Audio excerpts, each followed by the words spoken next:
I met a gypsy. Lucas. Kidgell. Jasonus. G'day, mate. Gypsius. Gypsius. What is your last name? McAlpine. Oh yeah, I knew that. Yeah. It's not Gypsius. No, that's my middle name. Yeah, okay, of course. Luke Kidgell. Lucas Kidgell is back in the studio. He's on the Gold Coast. He's a man on the run. I feel like I'm always on the Gold Coast. Yeah, I like it. You're getting up there now in terms of guest appearances on this podcast. Wow. You're just slowly creeping your way into... And it's not on brand for the podcast at all. Nah. Who is the the most frequent guest you've Sam. had? But Sam's not really like a guest. At this point, is he a guest? You're like Conan and he's Andy. Yeah. Yeah, he's or, who else could we think? Are we talking about duos or sidekicks here? Duos. Ah, you're Hamish. He's Andy. Yeah, there you go. He actually hasn't been around for a while. Sam. Yeah, this is a bit of a call out. I've only met him once, I think. Maybe he'll come to the Lone Star Tavern tonight. Perhaps. Gold Coast. I am Friday. There. Yep. I mean, it's probably already done by the time this. No. I'm literally going to cut this bit out and put it on Instagram. Oh, okay, great. So this is your ad. This is the spot. Come. To the show, not just come. Like a seaman. No, it's good to be back, dude. Ronan's back this time. I noticed last time I bagged you about your sandals. Yes, and the Birkenstocks. And now he's wearing shoes, What are you wearing closed-toed. this morning? What are you running? Okay. Nikes. He's a bit of a white Nike guy. Yeah, but you know what? Insecure. I bet when he put those on this morning, he's like, I'm not going to make that same mistake twice. If I were you, I would have run it twice. I would have been like, fuck this guy. Yeah. So. Just making a statement. Yeah. It's like, I will fucking protect my Birks. Yeah. At all costs. What am I running this morning? Actually, I got these. Nike man too. But these things are trashed. This is my fucking... I mean, that's not even like a shoe that's like you can even bring up. I'm embarrassed for you that you look down. But, I've got like the Forrest Gump running vibes. These are probably the shoes he wore. Probably. I think that... Actually, can you fucking look that? What were those shoes? They look like Nikes from the 80s. Yeah, well, I think they're called like Tailwinds. Tailwinds, I think these are called actually. A Cortez, that's the one that he wore. Fuck, I need a pair of those. That looks more like what Ronan's wearing. Hey. Actually. Yeah. Just with a different colour tick. Yeah. All right. That Forrest Gump, I think that might be me for Halloween. I've never seen it. And I used to do running as well. I fucking really... I know. That makes me angry. Why? I don't know. It's one of those ones where I only just watched Pulp Fiction during the last lockdown. Okay. Just because It's not a motorcycle, it's a chopper, baby. Favorite. But I didn't movie. Really... Oh, man, I'm just going to lose everyone right now. No, that's right. Hey, shoot your shot, mate. I didn't really like it. You're like, okay, well, I didn't think you were going to say that. I knew that's where you were going, right? So, I knew you were about to say it, and I was prepared for it. And then as soon as you said the words, I was just like... Ugh. You know what? I think it's more of a reflection of me. John Travolta, though, right? I didn't get it. Here's the thing about Quentin Tarantino movies. They're not really about anything. Nah. There's no narrative. Nah. And I get that that's the point. It's like, no, it's about the movie, but it's like... And it's about, the dialogue. I think that the thing you need to really try and appreciate when you're watching a Quentin Tarantino film is not like the story arc or the plot. It's like the dialogue. The dialogue is just fucking insane. And so to hijack you not liking Pulp Fiction. No, please do. That was the kind... So before Pulp Fiction, dialogue in action movies in that way, just they didn't go together. You were like an action movie or you were like a drama movie. Yep. And he invented real dialogue in that type of film with that type of action. Yeah, I mean, I don't remember any of the dialogue. I remember John Travolta gets shot in the bath and I was like, why did I watch him for 15 minutes have a milkshake then if he's just going to die? That's all I could think about the whole time. I was like, why is this happening? Why is that happening? I think I thought too much about it. Yeah, okay. I did really like the scene where Quentin Tarantino was in it and they have to clean up the car. That was awesome. There's a few great moments in it. Yeah. But overall, I was just confused. I was like... I need to watch it again, but I loved the, that his fucking girlfriend at the end, I just think is so great. Like, just the most oblivious chick of all time. They're like, I want to go get some buttermilk pancakes. Yeah. She's like doing that, and then she's like, oh, that's such a good motorcycle. And he's like, it's not a motorcycle, it's a chopper, baby. Yeah, but it Where's your friend Zed? Zed's dead, baby. It was just the most fucking... It's one of those things where I watched it and I was like, I feel like I missed this. I'm too late by 30 years. Well, so yeah, so that's the problem, right? So if you watch Pulp Fiction with every other movie, like you would have seen a trillion movies that have been inspired by Pulp Fiction that like made that genre better. Yes. So you're watching the first one.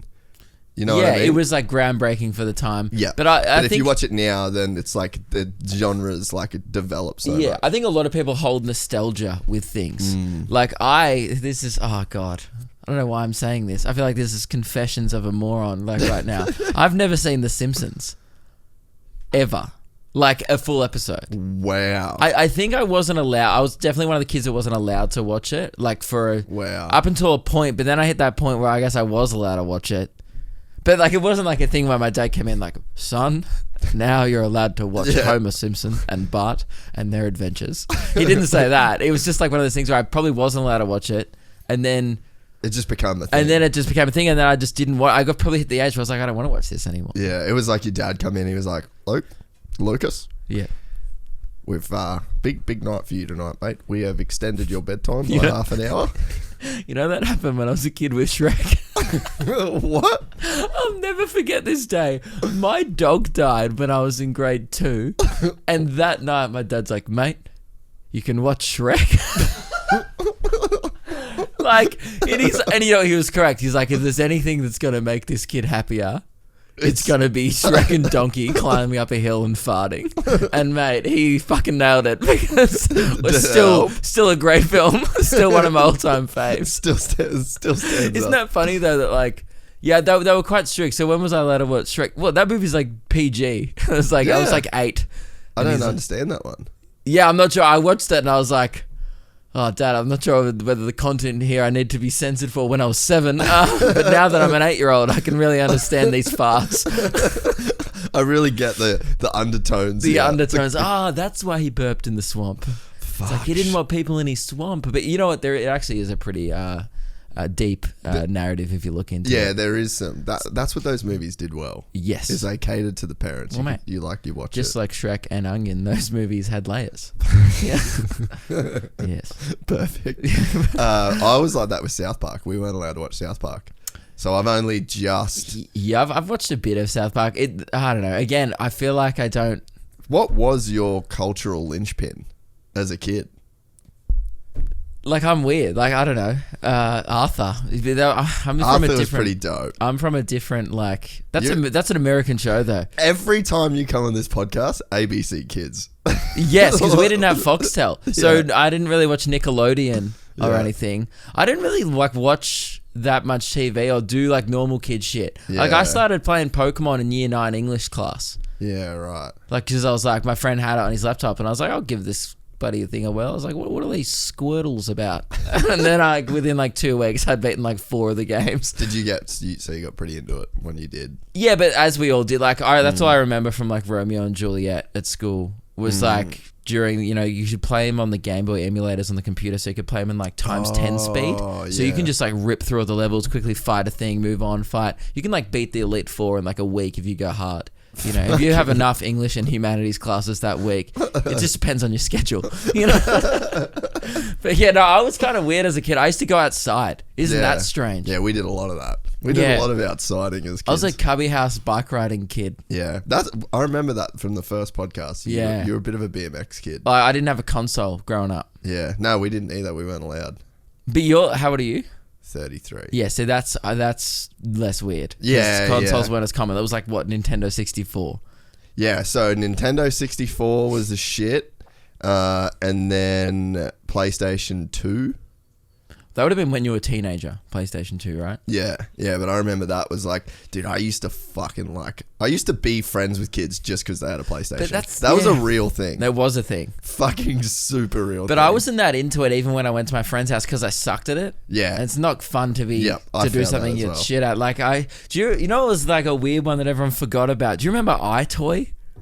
It was like the first version of Wii. No. And it was like this camera, but it was the most basic version of the technology where there was this game where you would watch your body movements and there was this game where you had to chop ninjas. See that one where you're chopping ninjas right there, that guy? You would go like this. That's a girl, but that's fine. Oh, sorry. I thought it was Lil Bow Wow. I thought it was Soldier Boy. Yeah. So, right, just like chopping like ninjas, but then there was this hack where if you walked up to the camera and just put your finger over it, all the ninjas would die because it thought you were just chopping them all at once. So it was just working on movement. So if you just covered the camera completely, it was like 100% karate chop the whole screen at once. And then I think that died pretty quick because everyone realized that this is not good technology. Then they released the remotes on Wii, changed the game. Game changer. But iToy was a thing. Maybe, I can't believe you missed that one. You know what? You were probably an adult when that came out. Yeah, probably a little bit of a grown up. Yeah, no, I don't, I never From got memory, that one. actually, looking at these pictures, I'm not sure how popular it was. I'm not sure why I know what that is. Oh, it was a game on PlayStation 2. Oh, it was like a added thing where you plug it into your PlayStation. iToy. I thought it was its own console. Yeah, right. I wonder, was that pre-iPhone? Oh, yeah, dude. Look, that's the Everything was pre-iPhone. That's the OG but it was spelled EYE. They actually spelt it correctly. Ugh. Yeah, that's fucking gross. Idiots. So, Forrest Gump, and you just never got around to it. Oh, damn it. I really thought we'd steered you away from this. You know that is probably, there is a case to I be would made. like it. There is a case to be made for it being the best movie of all time. Really? I think so. Have you seen Forrest Gump? Yeah. Like, as far as movies go, Do you like it? Yeah, that and then Cars. That and then Cars. All right. Cool. Ronan, shut the fuck up. The rest of the You are podcast. not helping Jason's argument right now. Yeah. Cars is great, but I'm not like putting Lightning McQueen and Mater up there and like, best of all time. Yeah, look, I mean, maybe in Pixar films you can have that conversation. Even still, let's chat Toy Story. Let's chat Finding Nemo. Why are you throwing Cars up in Pixar's best moments? Cars 2 and 3 just poo-pooed that whole saga. I haven't seen You Cars. stopped dabbling Yeah, in them. no, I'm out on those. At some point when I have kids, I'm sure I'll make a return. There's a few good Pixar ones. There was that good Coco one about a little Spanish kid who plays guitar. No, I didn't That had know some that. moments. Yeah. I didn't cry, but I was moved. You know, the last one that I was moved. Yeah. I was on the verge. Yeah. I was on the cusp of tearing up. That makes it sound like I was horny. I was on the verge. Like I'm watching it like, Oh, I had a semi-emotional. I had an emotional semi. my brain was like sitting at a half chub the whole time. Moana. That was the last one that I watched. That was I think that was just regular Disney. Yeah, that was good. it? Yeah. But isn't Disney and Pixar? I think Disney bought they Pixar, split, but it's yeah. a separate animation studio. Yeah, fair enough. But yeah, so Forrest Anyway, Gump. so motorbike. Forrest Gump. Sorry, I just feel like we're losing people. No, you cook. No, fuck you. You were cooking it, not watching that. Yeah, I'm dumb. I would like it. Yeah. Because it's about running. I know what it's about. You know those movies where I've never seen Titanic as well because you feel like you've seen it because you just kind of know what happens. Feel like that's A little different. one of those ones where you 100% know what happens. It's like its own. The whole movie is It's just about, out there. Yeah, it's just about a fucking ship hitting an iceberg for 3 hours. Yeah. And it's just like one big build up to something that you already know is going to happen. Yeah, but Forrest, I've seen like But bits and there's pieces. no way you could predict all of what happens in Forrest Gump. Or Yeah, like okay. it's just, yeah. I've obviously seen the scene where he's like, I just kept running and the running, right? Like I've seen that part, Yeah. that like 8-minute chunk or whatever. Yeah. But yeah, I actually don't really know what happens in the rest of the film. I could, if I filmed myself, like if I did the podcast and had the microphone here the whole time, I reckon I could recite most of that movie and just like you could cut the I movie. just disagree with Forrest's core values. I truly don't think life is like a box of chocolates. But you don't know what you're going to get ever. I know, but like in a box of chocolates you do because it's on the package. I've always got confused by that. It's like you never know what you're going to get. I'm like, is this guy ever bought favorites? They're all on the packaging. Like sometimes I won't buy a box of chocolates because I'll be like, I fucking hate Turkish Delight. I don't want that shit. And then I'll just buy Freddos because I know what I'm going to get. Give me all the bounties, hold the Turkish Delight. And what's those Moros? Oh, Moro. Oh, what kind of psychopath eats a Moro? They're putting in a chocolate that's not sold anywhere. They're just putting in a filler. Well, they're just like, it's almost an insult to our intelligence because it's like, okay, I'm buying this because they're favorites.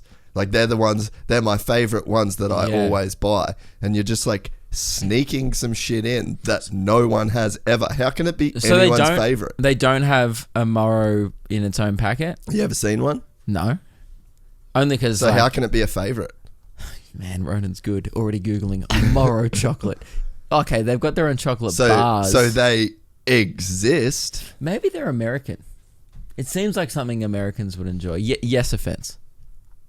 Yeah. 20 Americans. Because it is horrific. Yeah, so look, I don't know how they're passing that off as chocolate. Yeah. As a favorite. No, it's no one's favorite, that's for sure. But it's like just existing in that ecosystem of legitimate favorites. Yeah, but anyway, everyone thinks like Forrest is onto something. I disagree. Yeah, no, well, maybe that's why I'm boycotting the film. I'm like, change your opinion on chocolates, and then we'll talk Forrest. Yeah, look, that is one thing that doesn't seem to make a lot of sense, but there is a lot of stuff in there that is quite good. Yeah, okay. It's probably the best soundtrack of all time for a film. This man's never seen Guardians of the Galaxy, that's for sure. Fool. Prat. Yeah, one of the best soundtracks, one of the best movies. Yeah. Casting's amazing.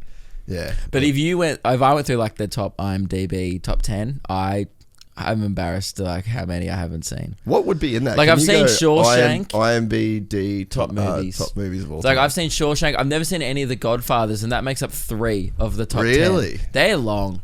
All right, top rated movies, IMDb. The duration on those. Wow, Shawshank Redemption, I've seen that. top 1. That's a great movie. All right, so we'll read out the top 10 here. Shawshank Redemption, The Godfather, The Godfather Part 2, The Dark Knight, 100% agree with that. Yeah. Angry Men. What was that one? 12 Angry Men. 12 Angry Men. Schindler's List, fucking bit of a classic. Racist if you don't have that in the top 10.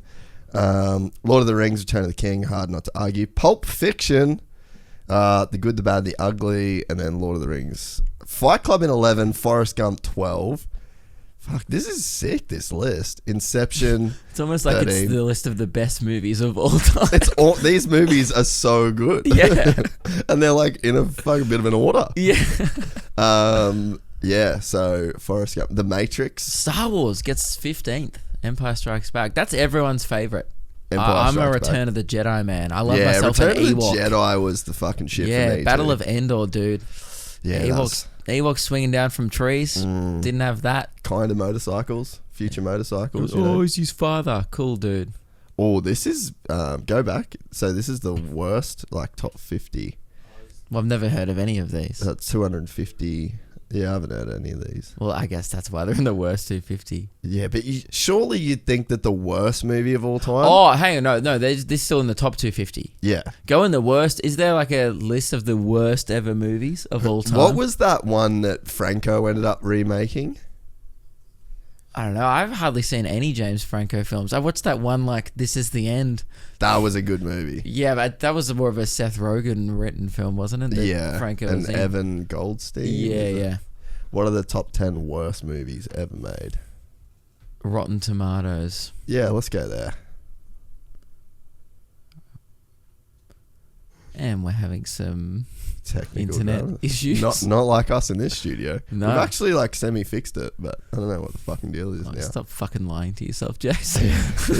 Jesus.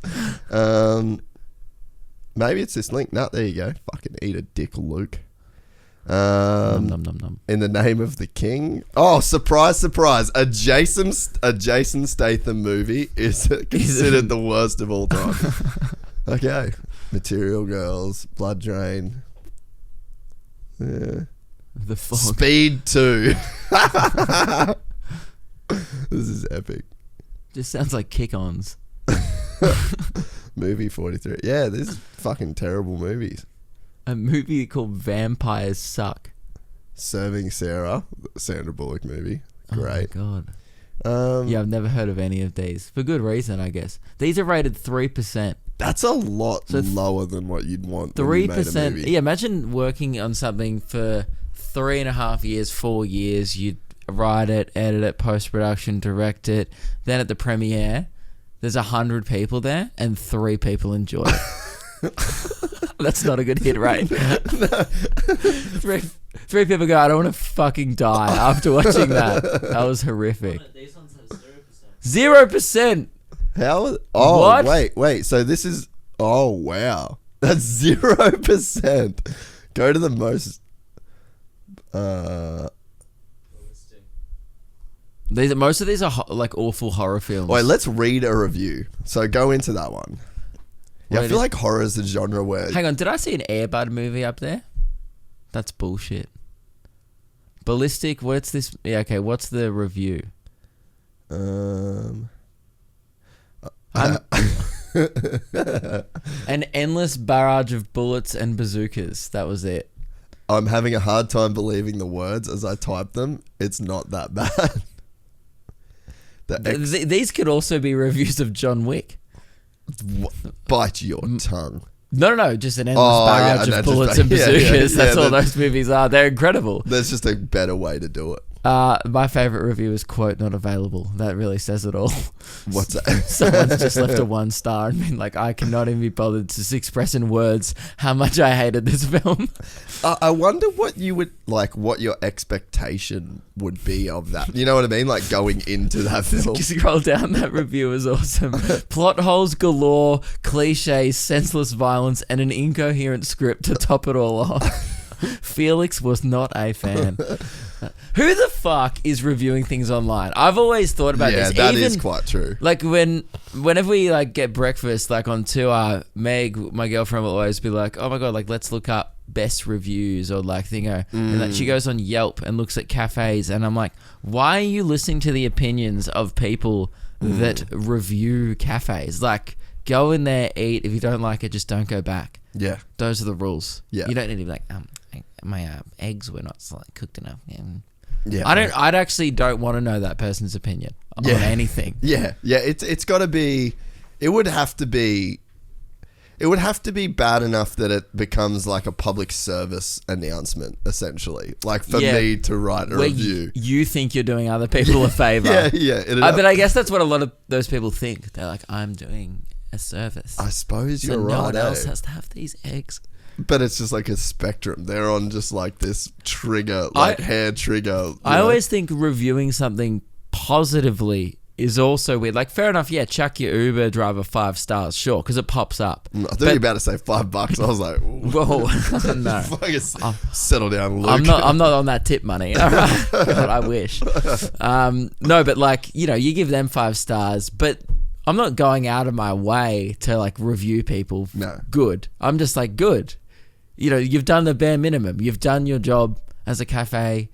5 stars, great. That's what you should be doing. I'm paying them for a service. It should be not awful. I completely agree. I did use Yelp reviews a lot though when I was in America, because I feel like the average American is way more inclined to write a review than an Australian. Yes. And that shit actually is quite helpful. They like expressing opinions over there, regardless of the subject matter. 100%. Whether it's pizza or just, gay rights or whatever. What are they arguing about at the moment? I don't know. I haven't been on Twitter Biden. But still? Yeah. Wasn't that 2 years ago? No, it's still super. What's he done now? The Afghanistan thing. Oh, yeah. Was something that people don't seem to agree with. Yep. Find myself on that camp as well. Yeah. But there was the one thing I remember. I'd go to Portland, right? And people in Portland, they make craft beer. And then I literally just got back from Germany in October. And this guy's going, "Oh, mate, you come to the right place. Portland's got the best beer in the world." And I was like, okay, kind of a dick move on my behalf. But I was like, oh, cool. Where else in the world have you drunk beer? And he's like, well, I guess just Portland. I was like, oh, pretty big claim for someone that's never drunk beer in another country.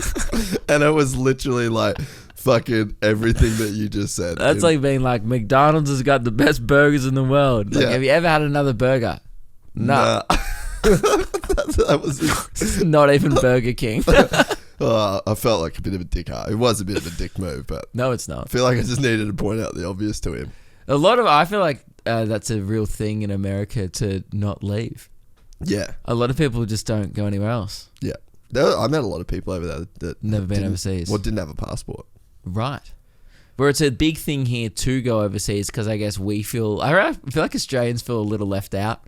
Like there's this urgency for to young go. people to go while you're young, go on a Kentucky tour in Europe, go to America, go see the world. Whereas I don't know in other places if there's like that go to college thing. There's a lot of it seems like, I don't know. I've only ever been there for 2 weeks ever, but I feel like just from what I see on social media, there's a strong like move out of your hometown vibe. Yeah. In America, but then that's it. Yeah.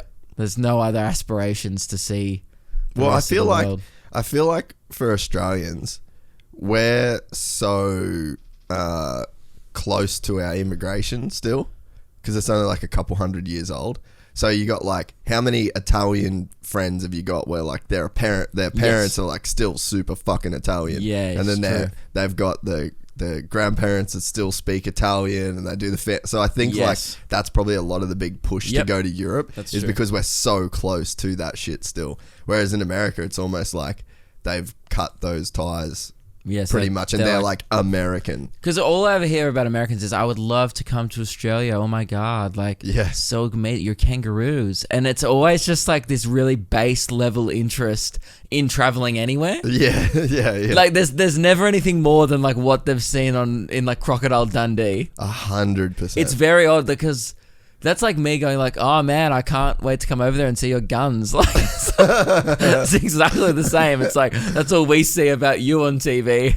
But I know there's more to your country than that. I can't wait to come see rappers. Yeah, dude. I can't wait to like, I don't know. Yeah, get in a rap battle and experience your culture. But gonna be pretty excited to see a drive-by. Yeah.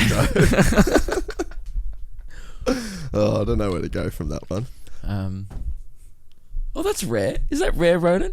Where he just hits a wall in the podcast? Yeah, I was like, fuck, I don't remember how we got here. Forrest Gump. This is a theme of our podcast as well. We start in one place, and then it's like tangent. Yeah. Back to where we just like, started, change your gun laws. People are dying, America. Anyway, so he's running down the road and people are following him. Look, I just think you've got to watch it. There's a lot of things where I have a big knowledge gap in a lot of pop culture things, and I know that, and I refuse to change that about myself. That's fine though. You shouldn't feel pressured to No, change. it's pretty stubborn. Yeah, but that's fine. Isn't that the worst? When I know, like, when you're flawed and you're not willing to deal with it or change it in any way. That's basically everyone. Everybody. Yeah, we were talking. One of my friends, actually, I'm just going to throw Sam under the bus real quick, actually. Yep. Want to come ride this weekend? Nah, man, my heel hurts. Okay, cool. So, this heel of yours that's been hurting for 2.5 years, feel like you want to go to the doctor at some point about it? Yeah, I really need to book in, eh? Okay, cool. Also said that last time we spoke about going run. We've had this exact combo 3 times. And just still I think no dice. Males have a problem with going to the doctor. I do. Like, I got punched in the face in Darwin. Did I tell you about that? No. We should have started there. Let's go there. Yeah. How did you get punched in the face? You're such a nice guy. I'm so likable, aren't I? Yeah. But I'm also, Jace, you're forgetting one thing. I don't shut the fuck up. And you tease people on stage for a living. No, it wasn't at a show. Actually. Oh, it was just in civilian life. Yeah, just out and about. No, I didn't actually deserve this one. I feel like it was karma for probably a lot of times where I absolutely did deserve it. I maybe in hindsight, I've told this story on my podcast as well. I'm like, Every time I sat out loud, I'm like, all right, I was hungry for a fist. I was like, I could use a nibble. Oh, there we go. I was at a nightclub in Darwin, watching friends of mine. Did you know the band Mashed and Kutcher, like they're DJs? Nah. The Get on the Beers guys. Nah.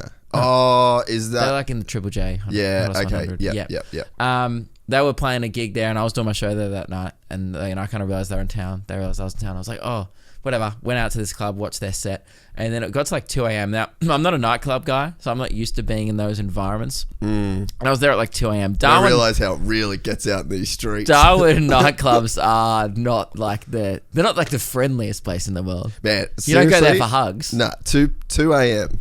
Yeah, that's when you should go home. Mate, I had that rule growing up in Cairns. I'd be like looking at my watch being like, if I'm not gone by 2 a.m, I'm getting in a fight. Yes. Whether I like it or not. Yeah. And I don't like it. Well, it's an episode of How I Met Your Mother as well. Nothing good happens after 2. Oh, really? Yeah, it's a good moral for life. Fucking oath. And I went to piss, and then I walked into a situation in the toilet where there was like one dude had another guy like up against the mirror, like just like a fist in his face, and they were exchanging some heated words. Yeah. And they were like a meter away from me. I kind of just like opened the door, and I walked into an already unfolding situation. Yeah. And I probably should have just left. You know what I mean? Just go like, I'll wait for the next one. Yeah, like I'll like just walk past them, or I don't know. It was so like in my face that I was like, I don't know why. Maybe I'm like a Melbourne boy. Like the optimist in me was like, I can solve this. I can fix this. I can solve this with words. But in Darwin, they don't speak English. So this guy was just like, I was like, whoa. Like, what's, I don't really remember. I was pretty pissed. But Yeah, I was okay. just like, oh, like, whoa, what's going on here? That's it. Then just crack to the eye. Really? Yeah, like pretty unwarranted. Not like I was like, come on, man, break it up. I didn't do any of that. Yeah. I just was like, whoa. I kind of walked in the situation and then reacted spontaneously. I was like, whoa, hey, whoa, boys, what's going on here? Just whack. Bang. Right? Then, oh no, self-defense was fine. Then I would like just panicked. Like, you know when you had the like adrenaline? Yeah. And I just like turned around. He then went back to the guy. He wasn't even looking at me. Just, yeah. Cracked him in the side of the face. Did ya? Good on you, but I just bailed. No, it was terrifying. My fist hurt. I was like, it hurts a bunch of people. I'm not trying to sound tough. Afterwards, I was like, oh. I was like, the Meg was like, oh. And what? My fist. Yeah, oh, dude, there's this great photo. Okay, baby. There's this hilarious photo of me 10 minutes, you know, like the nightclub photographer comes around because I was like in the DJ area. There was a few photos taken of me throughout the night. There is a photo of me 10 minutes before the punch and then a photo of me 10 minutes after. And it is incredible. Are you ready? Yeah. Pre-punch, post-punch. You're going to have to put this in the video. Oh my God. He like knocked like 10 years like out of my face. Just like I aged. Wow. Yeah. Good on you though. Good on you for fucking whacking him back. Someone cracked me in the lip, and then he got kicked out. I went and got security. Did ya? Perks of knowing the DJ. You fucking rat. Yeah. You fucking Snitched rat. on him. Hey, snitches get stitches, bro. Eh? Yeah. Well, I'd already had a few, so that was fun. I was like, oh, I can't get any more snitches. Oh, stitches. So yeah, and then I like waited around for like another hour just in case he was like waiting outside. And then like the guy who was like this big guy who was with the DJ was like, I'll walk you up, bro. Don't worry. Fuck, that's hectic. Was that like your first ever fight? Well, I wouldn't call it a fight. That's a fight. Nah, a fight's like where you fight. Yeah, true. I would have called like a mutual fist exchange. Yeah, okay, like a little bit of a use your words but no words. Well, it was a bit of I tried to use my words and then within 15 seconds I was like, what just happened? Like it was one of those things where I just wasn't expecting it. I don't even remember the fist coming at me. I just remember like him punching me and me going, holy shit, did he just punch me in the fucking eye? And anyway, I didn't go to the doctor. So that's the moral of the story. I called my dad the next day and I was like telling him, I was like, oh, he's like, how's your night last night? I was like, it's a bit rough, blah, blah. And he's like, oh, you should like go to the doctor in case you can cuss. I was like, nah, it's probably fine. Nah. But I probably should have. Nah. Yeah. But I don't know. It's not a good idea. Like I really kind of regretted hitting him back because I was just like, that's like how you end up in jail. You know what I mean? Like that's like if you could crack someone in the head and they fall over and hit their head on the concrete. Let's that's be real, you're not hitting someone that hard. No, that's true. Yeah, that's true. But I just feel like it's a really dumb thing to do on a night out, regardless. What happened after you hit him? I left immediately. So and I think I gave the guy who was up against the mirror enough time to get out of there as well. I was not trying to be a hero. I actually wasn't trying to help the guy. I wish I could say I was. I think you were I was just like angry and it was like I was absolutely like retaliation. That's fucking awesome though. Good on you. Most people won't hit someone back. I didn't think I would, although I used to get a bit heated during like junior footy to the point one time like my top got ripped. And like I had like a bit of white line fever, not like cocaine. Like when I like on the field, I wasn't like 16. Went like, back for some racking halftime lines oranges. like let's fucking go. I need some fucking oranges and a slug right now. But no, I didn't think I'd be that type of guy either. Yeah, I'm not though. Like I'm really not. I didn't. Hey, there's something in there. I felt a little bit guilty the next day. Like I had like a sick feeling in my stomach the next day. I was like, oh, like what if I hurt him? No. Even though he like hit me and was this massive dude, I definitely didn't hurt him. That's a fucking wild experience, Bart. I guess, yeah. This trip's been weird. I haven't been home since then either. I know. So when did you? So you just escaped Melbourne, basically. The first day of that, when they went back into lockdown, like in like about July. Yeah. I just left because I had to get to Perth. I was doing this big show at the Regal Theatre in Perth, like 1,000 people. Yep. So I was like, I can't cancel this show. It's going to be a pain in the ass, but also I just want to do it. So I was like, and we're trying to get into Perth, and then we realised we didn't get approved to get into Perth from Melbourne at the time. So I was like, there was this loophole open where you could go through Darwin, do the quarantine there at the Howard Springs place, and then fly to Perth after that. Yeah. So then I ended up adding a Darwin show, staying there for a bit, but then I went to Perth, and now I haven't been home since. Then I went to Cairns, and I've been doing regional Queensland, and what's it been now? Like 2 months, 3 months? I don't know. Yeah, well, but I've just been avoiding COVID. 2nd of September? Yeah, I'm just lucky that I've had a really good run this year with shows. Like I'm selling quite well because of like TikTok and stuff. I've got quite big on TikTok. Probably even since we last spoke, I've gotten a lot bigger. And thank God. Otherwise, I would just be stuck in a lockdown because I wouldn't have been able to afford to just because it is expensive just living on the road. I'm paying rent at home. Yeah. And then I'm also like paying accommodation every night, like Airbnbs. Yeah. Yeah. It's like $1,000 a week to be away minimum. On top of what you've already got to spend at home. Yeah, on top of regular tour costs and stuff like that. So it's like not cheap, but I'd rather be doing this. At least I feel like I'm doing something. Like all my mates are at home just miserable. What was it like before that lockdown? Was it starting to get back to normal a bit? Yeah. Like full on. Like with the comedy festival went ahead. That was great. Really? Yeah, like in pretty much between like March to June, we had like a real good run, and then Delta came in. And well, New South Wales fucked it for everyone. Yeah. Because I was in Sydney when it was happening at the time. They had like 4 or 5 cases, and it was so funny.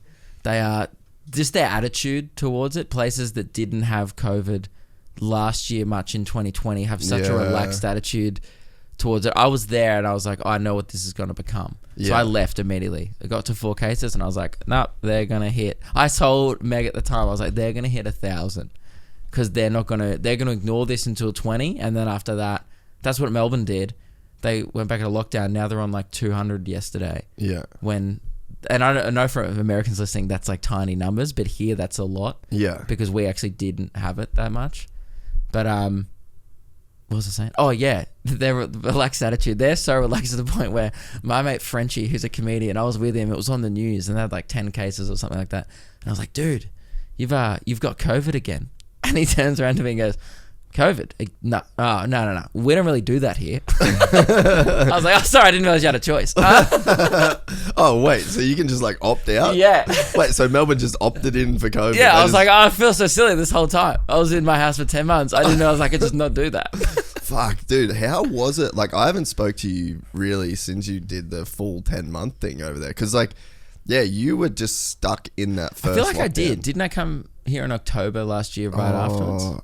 Fuck, yeah, maybe. I think we were talking about actually, it a bit. Yeah. But like it was good. I think I was saying on this podcast that I felt like I didn't fully maximize it. Yes, that is but right. I don't regret it. But it was kind of good now in hindsight to have that year off because this year has been fucking hectic. Like I got home at 2 a.m. last night from a show. So stupid. We drove from the sunny coast to the Gold Coast. It was like 3 hours after the show finished. And then I wanted to do this podcast, so then wake up early to do the podcast and stuff. And then I got 2 shows tonight, 2 shows tomorrow night, show on Sunday. It's pretty hectic schedule. I feel like we were sort of talking about this when we had lunch the other day, but I feel like you've kind of taken a pretty big step up in terms of like, obviously the demand justifies it. But it's like there is a step you've got to commit to like go as hard as you're going, you know? Like Yes. you kind of got to accept like, all right, my life's going to be kind of fucking gnarly now. And then you just got to go through it. I think you got to do it. You got to like hustle a bit while you're young as well. Like while it's popping, you kind of got to take the work when it comes. In a sense, that's like most jobs. Like if it's going well, you got to double down, and otherwise it will not keep going well. Yeah. Like I think for like the first time I was in here, we were talking about my special. Yeah. I'm like, oh my god, 400 people in a room in Brisbane. Tomorrow night I've sold 1,000 tickets in a night. How many is coming to the show tonight? I'm doing 2 shows of 250. Yes, which is good numbers for Gold Coast. Like, I want to come to the one tomorrow night as well. The 1,000, that'd be good. Oh, I'm doing like 2 500s in a night. Yeah. And then I'm doing another one on Sunday as well in Brisbane. Yeah. So like I've added 3, which is 3 times the amount I did a couple of years ago when I came on. But yeah, TikTok's put my comedy and like content in front of a lot more people that otherwise would have never seen it. They get like a lot of views. It's very cool. And I didn't think at first. I think there was a lot of people. You were dabbling in TikTok originally. There was a lot of people who were skeptical of it at the start. Like, is this even real? Like, how many views and likes you can get? Because it is easier to blow up on TikTok. Yeah. The algorithm is favorable to people who are very consistent compared to other platforms. Yeah, fuck yeah. So that's like 500K, 180. But yeah, it's my biggest platform. I have like 700,000 people on it now. It's fuck, that's insane. But yeah, I like particularly I've kind of like eased off a bit because I've been touring. It's been hard to keep churning out the content. But if you scroll down there, I was getting like millions right at the start of the tour. Fuck. Pretty regularly, but now it's like because I'm on tour, I don't. Where's the biggest audience? Like, where are they located? Does it tell you? Yeah, I mean, I'm biggest in Australia. I think I was 40% from Australia. Wow. Because I talk about really Australian things. Yeah. Like, I'll talk about, like, Coles. Because it'll just come up. Like, you ask people, hey, what do you do? And they're like, oh, I work at Woolies. Yeah. It's hard to do stuff that does relate to Americans when you're only performing here. Yeah. I think I need to go over to America and start racking up clips there. But do you reckon... And do colleges and stuff. I think that's the next move once like the world opens up. I think I'm going to try and go do some stuff over there just to actually get an American audience. I would probably do some shows there. I reckon I could sell in like the big places. Yeah. Like LA, New York, Chicago, and maybe Texas. Or like, the really big. Yeah, comedy hubs. Yeah, I don't think I could sell in like random places. Yeah. I don't know. Like go to Miami and like sell 100, 200 tickets. Who knows? Yeah. Yeah, it is fucking gnarly though, because like, I mean, dude, 20 million likes. That's fucking insane. That's unfathomable numbers. Yeah, and that's only in like a year as well. So it's a lot of people seeing your content, which is why it's such a shift. And a lot of new people. Like most people that come to my shows, A, have never seen comedy before, and B, like have never seen me before. So and a lot of people bring their friends, and because they can just show someone like, oh, look, come see this comedian. Oh, this is him on TikTok. And then it's just like a 2-minute video, and they go, yeah, I mean, that sounds funny. He looks cool, whatever. And I think that's why part of the appeal is, but it's great. I mean, I don't care like if they're full on. That's what like being, I guess, bigger is. Not everyone who comes to see a show is a massive fan. Whereas in the past, I used to listen to podcasts and be huge fans. Now it's kind of like, oh, let's just go see a comedian. And now I'm getting like kind of normal people who otherwise wouldn't have seen me in the past come through, and they enjoy it, and that's great. Yeah. And if I don't see them again, fine. But I think I will. I just say on stage, I'll be back next year. I'd love to see you there. And everyone afterwards like, fuck yeah, dude, we'll be back. Dude, it's insane the transition, like to the jump that you've made. But I mean, this is just the like this just follows the trajectory. Like, I mean, when was the first time you would have come on here? You reckon probably 2 years ago, 3 years ago? 2019, early 2019 maybe. Yeah, so it's just like one, it fucking just keeps going to the next thing. But at every stage, you've kind of got to embrace the stage that you're in, and you've got to kind of like the one thing that I've felt like from doing this, and you could probably speak on this a little bit actually, is that there's sort of a point, or there's a point for me where I just accepted it. I was like, okay, people are listening, It's a good thing. You should just try and make this thing as good as it can possibly be. But before that, you're just like, yeah, it's cool. I don't know. Yeah. There's like a point of like a demarcation line where you're just like, you can't go back from that. You've got to commit to a certain point and go like all in. I'm just like that guy now. Yeah, like I go out and I'm like, oh, you're the guy from TikTok. Like I've just committed to that, you know, thing. And you know what else as well? People used to like say, oh, I've seen it on YouTube. Now people go, you're that comedian. Yeah. Which is like really cool that everyone knows me from doing stand up. Yeah. Which is what I like to do anyway. Yeah. Whereas people used to like, oh, well, what's your Bachelor videos? Yeah. Like some people didn't even know I did stand up. Yeah. So now this has actually put what I actually want to be doing in front of everyone, which is cool. So did you feel like there was a point where, like when you're doing the YouTube stuff, is there a point where you're like, fuck, I really need to stop doing this YouTube shit and just focus on the comedy? But it wasn't like I was just doing too many things. Yeah. Okay. So the way I think I said this on the first podcast. I just said yes to everything. Yeah. Between like 2015 and like 2019. Yeah. I just was like, yes, I'll do it. Yes, I'll do it. Like I was doing breakfast community radio at 6 a.m. for a week, and then going to do a podcast with my friend in the afternoon, then doing 3 gigs at night. Like I would just say yes, yes, yes, and do anything. I would host trivia and like random shit just to be like, all right, I'll do it. And like footy clubs, I would do corporate gigs, random shit I didn't really want to do, but I was like, let's just try it, see if it's good. And then I hit that point where I was like, yes, I'll be in your video. Yes, I'll be in your sketch to other random YouTubers. And then I hit a point where I was like, oh my God, I'm doing Luke and Luke. I was doing radio at the time. I was like, I'm doing radio 5 times a week. I'm doing stand up every night. I'm doing my own podcast. I'm trying to do 2 YouTube videos a week. I'm doing all this. I hit the end and I was like, oh my God, there's not enough days in the week. I was working like 7 days a week, like a psychopath. And then you don't really have like, well, for me anyway, doing the podcast, I've got like these 3, in my head, there's like these 3 people that I am. There's the manager of this business, and then there's the talent of the podcast, and then there's me, the human. Yes. And then like those 3 things, it's like this constant juggling I'm at the point where the human, I'm a shell of the human at the moment. Yeah, that's the fuck. You kind of can get to that point. Yeah. Like I kind of feel like that a little bit. And man, it's funny. Like I try and have my YouTube analytics, my iTunes analytics, my meditation statistics, and then my fucking bank account. You know, that's 4 metrics where if the meditation one's going real low, that probably means me as a human sucking fucking dick pretty much. Yeah. And then if the bank account's low, that means the business me isn't doing good. Yeah. You know, so it's like you've kind of constantly just got to be. Yeah. And I've figured out that like it's sort of, you can't just play whack-a-mole and be like, bang, YouTube. And then it's just like all these other things fucking pop up. So it's like so hard to just be evenly spread. Yeah. And I think that the thing most people do is they will like wear the business hat and then they'll wear whatever other hat they've got, but the person, like the human development, like that human vertical, that's the easiest one to neglect. Yes. But if you neglect that one, then everything else crumbles. Yeah, exactly. That's the one holding the other ones together. I agree. Yeah, I always still try and go on runs and like try and just leave the house. Like sometimes I realize like, oh, I haven't seen the sun in 2 days, and I'll just walk outside and go for an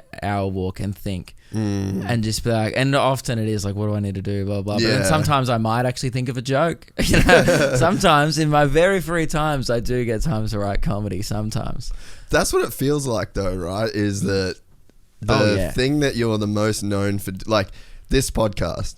I never prepare for this podcast. That and one it shows. The big time. No, it doesn't. But that one with the senator that I did, I really prepared for that. I put in like hours of research, and that was literally, I swear to God, the first time I've ever done that in the 4 years of doing this podcast. Like that. The thing, and it's probably the same with you, like you're probably not sitting down and writing jokes a lot. It's probably all of the other shit, and then you just get on stage like, dude, all right, fuck, we're here now, let's go. That's how I fell into doing a lot of crowd work. Like every year I kind of tour with, the tour starts off with like 30 minutes of material, and I go up there and do an hour. But then by the end of the tour, I have like 45 minutes of material, because I just kind of like riff on the material every night, and then I'm like, oh, that's funny, keep that, drop that, and I just like edit it. as I go along. And by the end of the tour, it ends up being this weird mesh of like crowd work, but it's like kind of like I might slip in similar crowd work to things each night. Yeah. That I once did spontaneously, but now I'm like, oh, I could actually just say that every night. Yeah. And it ends up just becoming a joke. Yeah. Like the pre-written joke, whereas it starts off as like improv. But yeah, with that thing, I realized, I think that's what I did in COVID. Maybe I wasn't being that productive, but I definitely took a step back and was like, all right, I'm doing too much shit. And if that comedy festival and that tour had have gone ahead, I probably would have had a fucking mental breakdown. Yeah. Because like I was at that point where I was still doing too many things, but then I was about to tour, and then it all got cancelled, and I got a chance to be like, what do I actually want to be doing here? Like, yeah. And I had a chance to just do, I picked up a few new things like streaming and stuff, but overall I was like, all right, when lockdown finishes, I'm going to do these things. Yeah. And then as soon as lockdown finished, I did those things and consistently, and then it paid off, I guess. I actually had a time to kind of realign the focus. Yeah. And I think there's like particularly with like YouTube content and just online content, I think the best method, but like everyone always goes like, what do I do? You need to do the same thing over and over again. Look at every YouTube channel that's like successful. Mr. Beast, same video over and over again. Oh, I gave my friend $1 million to do this. Yeah. That's all of his videos, like pretty much in a nutshell. Yeah. Oh, like last one to leave the circle wins $1 million or whatever. Probably not $1 million. I don't know how much they're giving away now, but David Dobrik. Same 4 shit. minutes 20 vlog, all his friends, same format, every single sexual assault, every episode. Yeah, every bang. episode, getting cancelled, right, doing heinous things, every episode. And dope as fuck. Yeah, and it paid off. Yeah. Logan Paul, when he came up, him and Jake, they were vlogging every single day, consistently. Whether you like the content or not, regardless, there is a pattern and a formula for being successful online, which is rinse and repeat. And people fucking love it. And look at this. Scroll down my feed. I was originally at the start, I'm posting like podcast clips, random shit. If you go right to the bottom, look at all these thumbnails. A bit too much variety in there, right? Yeah. Like there's a lot of stand-up, but even if you go way down, there's like YouTube videos, there's random things. I wasn't going that well in it, right? And then if see all that podcast clips, then as soon as I start just uploading podcast clips, just stand up and ditch everything else. Yeah. That's all people want. Yeah. They just want the same thing over and over again. Like, I want man to say funny to crowd. Yeah. Yeah. Next. Yeah. And that's how people's brains work. Yeah. And they don't want you to do anything else. Like, I think when I was young, I was like, oh, people want everything from me. Yeah. They want to hear my podcast. They want to see me do YouTube. Like, there are some people that want that. Yeah. But most people just want you to do one thing. That's exactly what we were talking about the other day when I was saying that I want to do some kind of like private platform, like GYPSY Gang, HQ kind of deal, because it's like, there is a bunch of people that would want more content from me, and specifically from me. But it's like 20% or 10%. And that's probably a couple 100,000 people at this point. So it's a lot of people. Yes. But the majority of people don't fucking want that. They're like, talk about motorbikes. Cool. Yeah. Don't talk about jiu-jitsu. Don't talk about reading. Don't talk about meditation. Do people not like when you talk about jiu-jitsu? Oh, we talked about this last time. Just just insecure men. I will not grapple another man. Yeah, it's like weird. It's funny. I went on this. Oh, you know, last time you were here. Imagine touching a dude and being like, "Cuties." Wait, I had a thing the other day. There was, who the fuck was I with? I never get that. I just never get that this is gross. Like, that's the thing about jiu-jitsu that I love so much. I go there, and then when I'm sparring with somebody, I'm gone. It ain't me anymore. I'm on autopilot.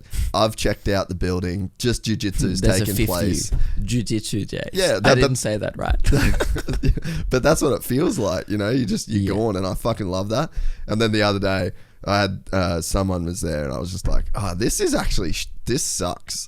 Like, this dude's fucking sweaty and stinks, and now I'm stuck underneath him, and I can't get up. Did it take you out of the zone? It definitely did. Yeah. And then like he dripped in your mouth, and you're like, all right, that'll do it for today. But there's sometimes where like literally you'll be like in a fucking gnarly fight, and then their sweat will literally drip in your eye, and you just don't care. So there's definitely some barriers you've got to overcome. Like, you have to get past it's not for everyone, shit. but it doesn't mean you can't talk about your interests. But yeah, the last time you were here, I just had like that beef thing go down. Yes. I went on that dude's podcast this week. Yeah. So, and then, yeah, some of the comments on the videos were like, I dislike this guy. He needs to stop talking about jiu-jitsu. I'm like, I don't understand that's how that could be a need for me. Like, it's like, no. You need water and oxygen. Water. Yeah. You need money. You need shelter, maybe. Maybe. That's even a maybe. Like, you don't need it, but you technically don't need it. Good. Yeah, it's advisable to have. You need to shut the fuck up. But yeah, so I don't know why I started talking about that. But yeah, so no, you're just saying that like not everyone wants to hear that stuff, and like I agree. Is if you do the thing that if you cater for those people, that you actually stop growing, or you grow at a less rapid rate, which is fine. And I think there's value in like building loyalty, and I love doing that stuff because it interests me. Like I will on my podcast kind of open up and talk about things that I just like I'll just talk about Blink-182 and Star Wars, you know, and I know not everyone wants to hear that, but I think some people who are, I guess, interesting people, and you know, those people who are like open to just hearing about other things even if they don't enjoy it themselves, they're a rare breed of human. That's a good person. I like those people. Yeah, those people who are just like, I'm not into it, but I like his passion for that. I feel like I do that with a lot of things, like even like this podcast, for example. I'm not into like moto, but I think it's cool. I don't really like, whenever I talk to people in your field, and I've met a few people through you, I'm super interested. Like, you know, when I met Jackson and stuff, I was like, fuck, these dudes are trained hard as fuck. And I really respected what they did. Well, that's the thing. But I didn't go out there and buy a motorbike. Yeah, but you can look at what those people go through and like find some kind of relatability there. Just apply it to... Exactly. And that's like when we talk about me doing stand-up, I'm sure there's people who are like, yeah, not enough revving, bro. But they can probably still be like, yeah, he works hard, good on him. Yeah, there's something... And I think that the one thing that I've learned about doing this podcast is that you just don't know what's going to hit someone at that particular time. No. You know, and it could be something just so fucking unrelated. Like, you know, you talking about the fact that you were doing too many things and then you wanted to narrow down your focus. Like, fuck, there's probably so many people that, although it's not comedy, they could go like, man, maybe I'm doing too much shit. Yeah, if you're like doing shit on a Sunday night at like 11 p.m, you're probably doing too many things.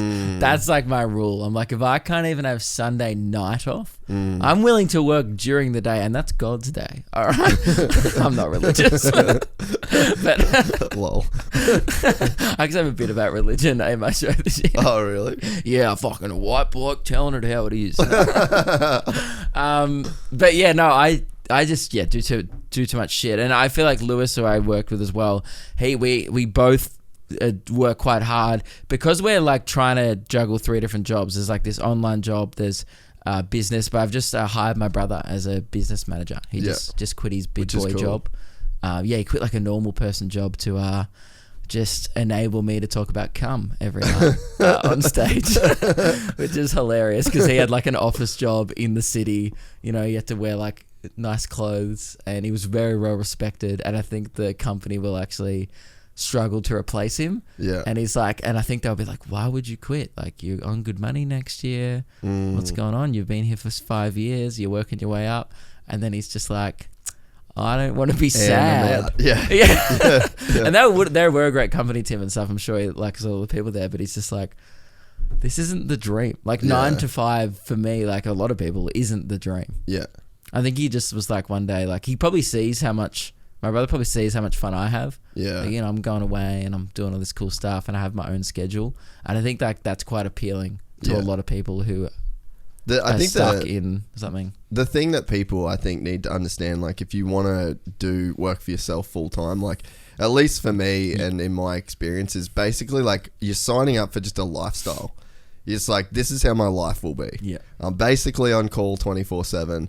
I'll be thinking about this nonstop. I'll have to force myself to go to sleep at night if you really care, you know. But it's just like, that hit too home. What's that? That hit way too close to home. What's that? Just like, I have to force myself to sleep. It's true, right? Like I literally, I was talking to a friend last night about it, that I'm not, it's not that I can't sleep. It's just that for me to get to the point where I'm like, okay, Jace, time to go to bed now. That point, like the brain just wants to keep going, and in the back of my mind I'm like, you got to get up early, you should probably go to sleep.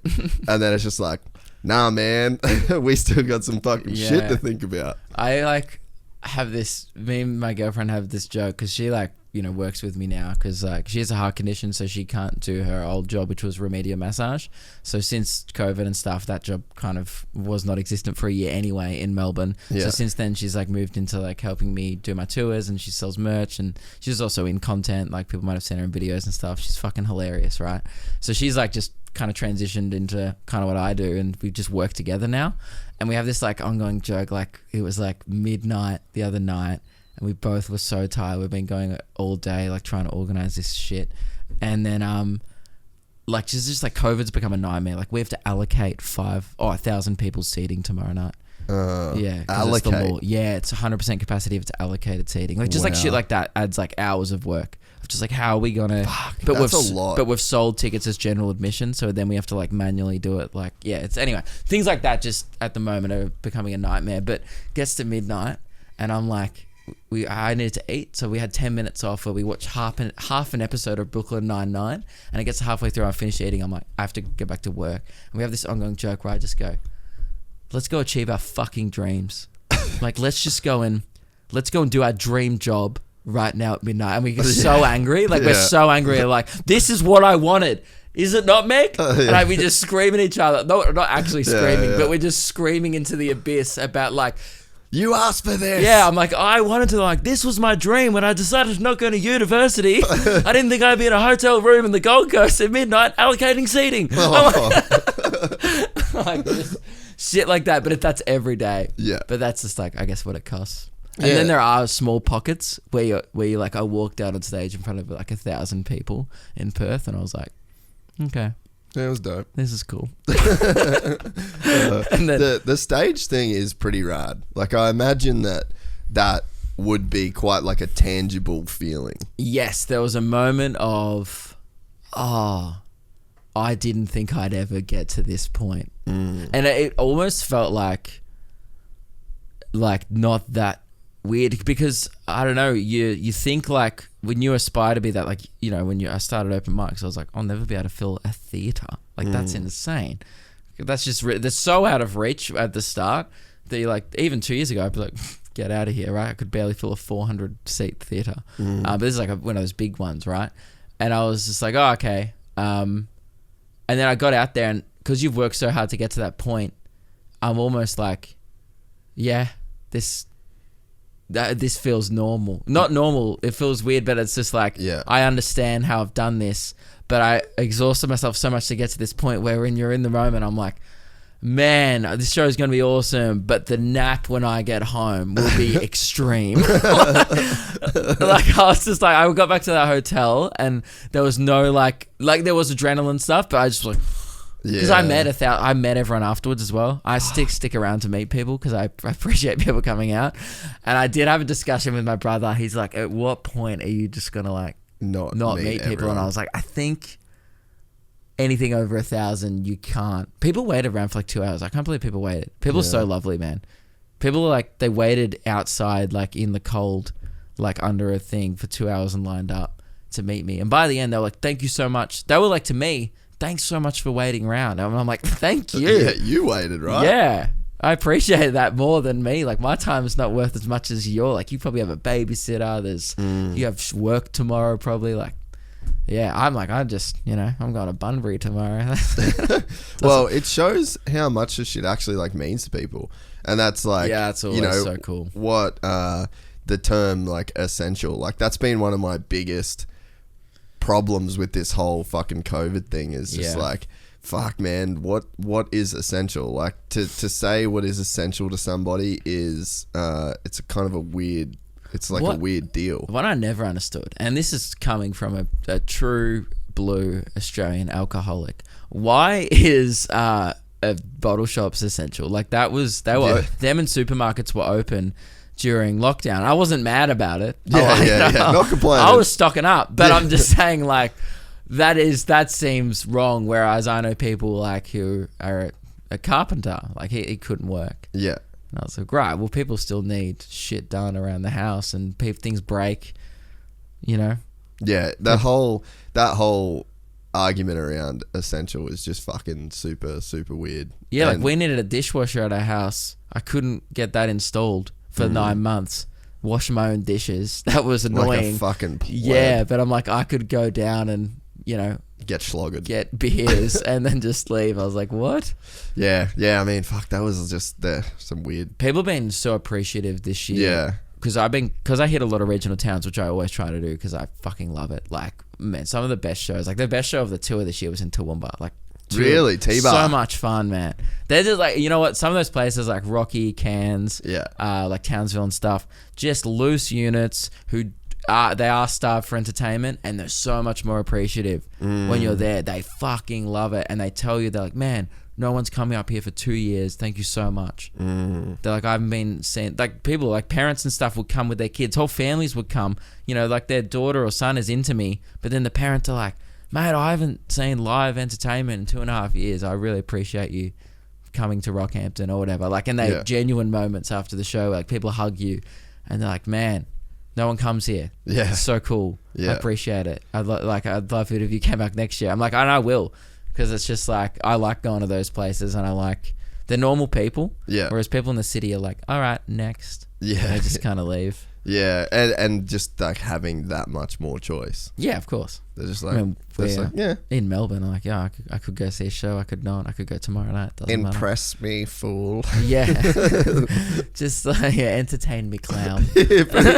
That's pretty much what it's like. Eh? Yeah. That's what I think we've spoke about this before, but that's what going to watch like music, like shows in LA is like.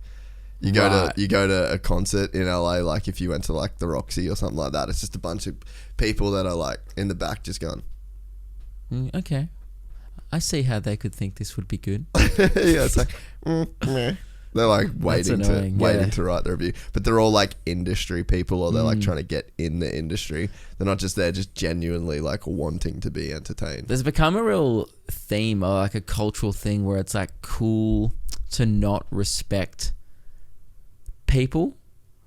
No, I meant people in entertainment. Like, for example, like it's cool to be like, I don't even know who you are.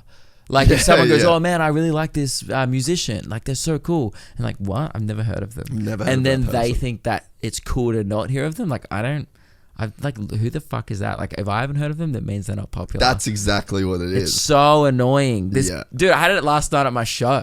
Really? This girl, she was so rude. Like she fell asleep in my show, right? And I was like, hey, are you asleep? And I just like fucking like was like, that's so fucking rude. Turns out she was the one who dragged her friends to my show. What? And then she was like, oh, I don't really know who you are. And I was like, why are you here? And I was like, don't be here. I was like, I'd actually prefer you not here, because I wouldn't be able to hear you fucking snoring during my joke, right? If I would actually, like, I'll give you a refund now if you just fuck off, right? But then afterwards, she's like, what's your name? Is it like Luke Seagull? She said Luke Seagull, and I was like, yeah, okay, right. And then she started telling Meg, my girlfriend, after the show, she's like, how much is the merch? And then Meg's like, oh, it's like $35 for a test. And she goes, I don't even know him. And Meg goes like, why'd you come again? And then like afterwards she goes to me again. She's like, I don't even know who you are. And I just go to her face. I was like, firstly, the feeling's very mutual. Yeah. We can expect I'm also unacquainted with you, and I'm fucking glad about that. Secondly, it doesn't make you interesting. Yeah. That's a weird fucking attitude. Her friend was like, stop being rude. And these other girls come up to me like, I used to go to high school with her. She's a cunt. They were just like, I'm so sorry about her. Imagine if that's how other people are talking about you. Imagine just buying tickets to a show just to tell the dude in the show that you don't know who he is. That's what I think. I'm like, how did you know enough to buy these tickets? Well, she was TikTok, but she was trying to slam me, I guess, being like, you think you're this like guy with your stage and your microphone?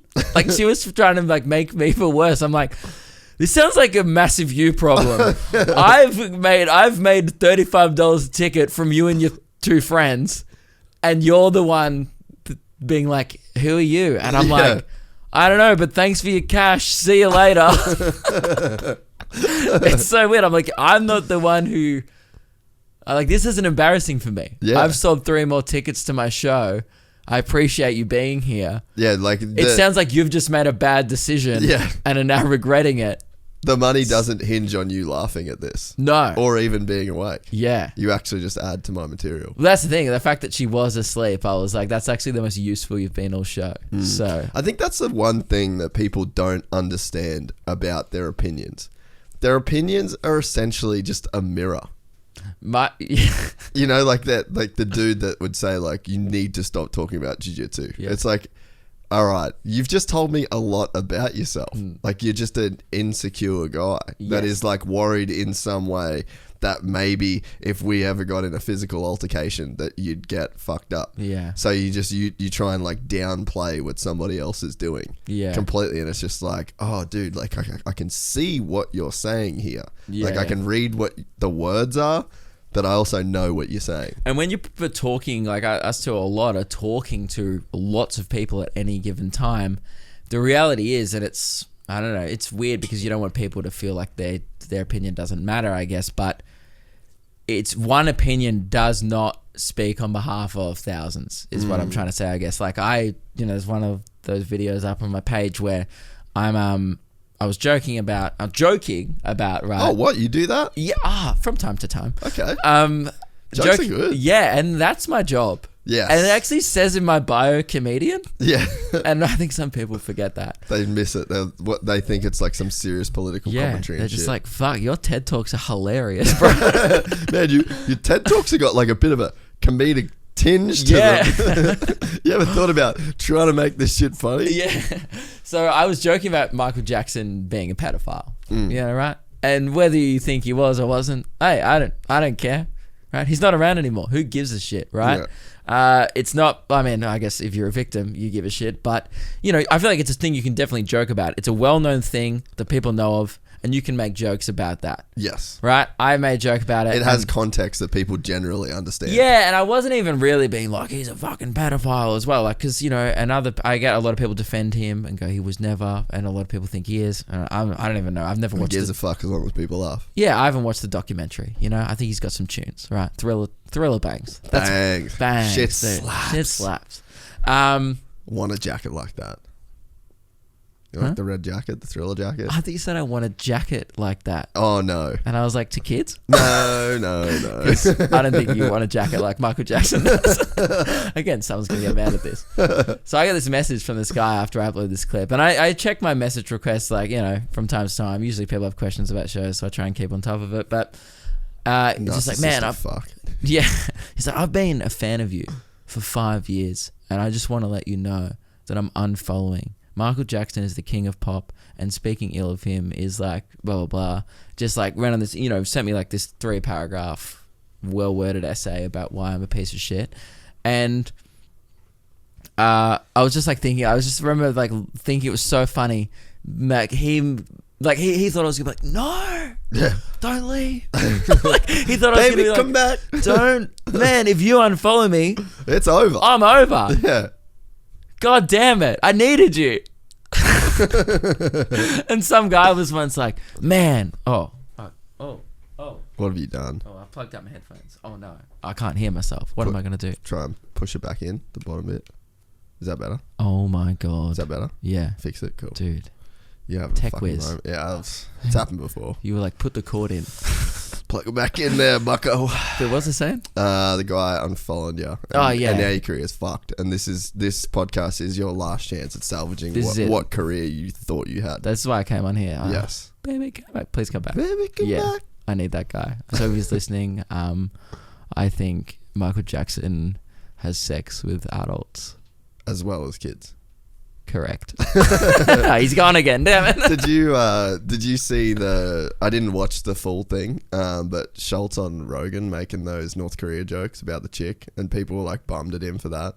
Did you see any of that? I don't know. No, not really. Oh, pull that. I think it was on Andrew Schultz's Instagram, but Rogan had the North Korean chick on. I think I saw North Korean this. chick, and then yeah. What did he say? Oh, it's fucking funny. We'll see if we can pull it up.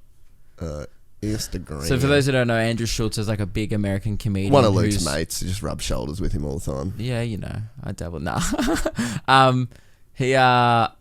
He's like blown up online for like doing stand up. He's been on Rogan and he's hilarious and he's kind of made it through the internet. It's kind of his backstory. Especially through COVID. He's gotten so much bigger.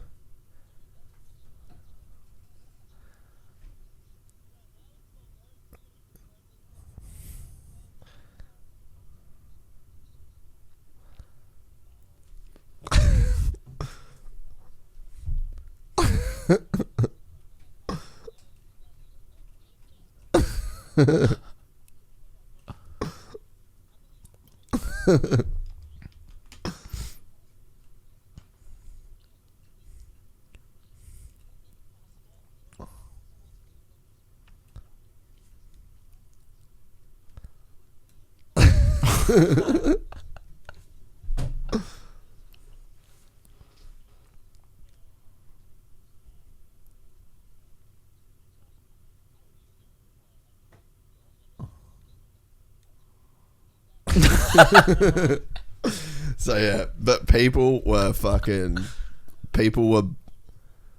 blowing up at him for that. Why? Because it was like super insensitive and super fucking racist and downplaying the struggle of fucking. Yeah, I know why. Yeah, I watched it. I saw it as well. I know why, but it's just like, but my point is just like, firstly, it was just trying to be funny. Well, like, it's comedy, right? Yeah, right. And also, it's like, I mean, if you're listening to two white dudes chat on Joe Rogan, it's same like if you listen to us and we say something stupid, you can't be like, are these guys dumb? Yes. Like, yes, they're comedians. Yes, we and are very dumb. Stupid. And that's on you, I guess, for taking this as like social commentary. And it's really just like, you know, a bit of a light-hearted break for your podcast about murder. Yeah, 100%. You know, but yeah, they came at him. But I don't know. I guess some people like go, it's irresponsible. Like Joe Rogan has this big platform, la-di-da. He shouldn't be getting people on that. It's like, well, you know, he records himself for 3 hours a week. Not everything they're gonna say is gonna be perfect. Imagine if you recorded your friendship group for. I'd be disgusting. Oh, horrific. If we've got a group chat called Official Lords, and it's got a few just complete fuckwits in it. Shout out to the boys. Yeah. And if that was live streamed to like Twitter, let's say there was like a particular like Twitter fucking thread of just us and our commentary, people would be like, fuck, they're weird. We'd have a Jace's over party. Yeah. He'd be gone. Yeah. That's the thing. It's like, these guys are friends catching up. Yes, they're on record. Yes, they know that.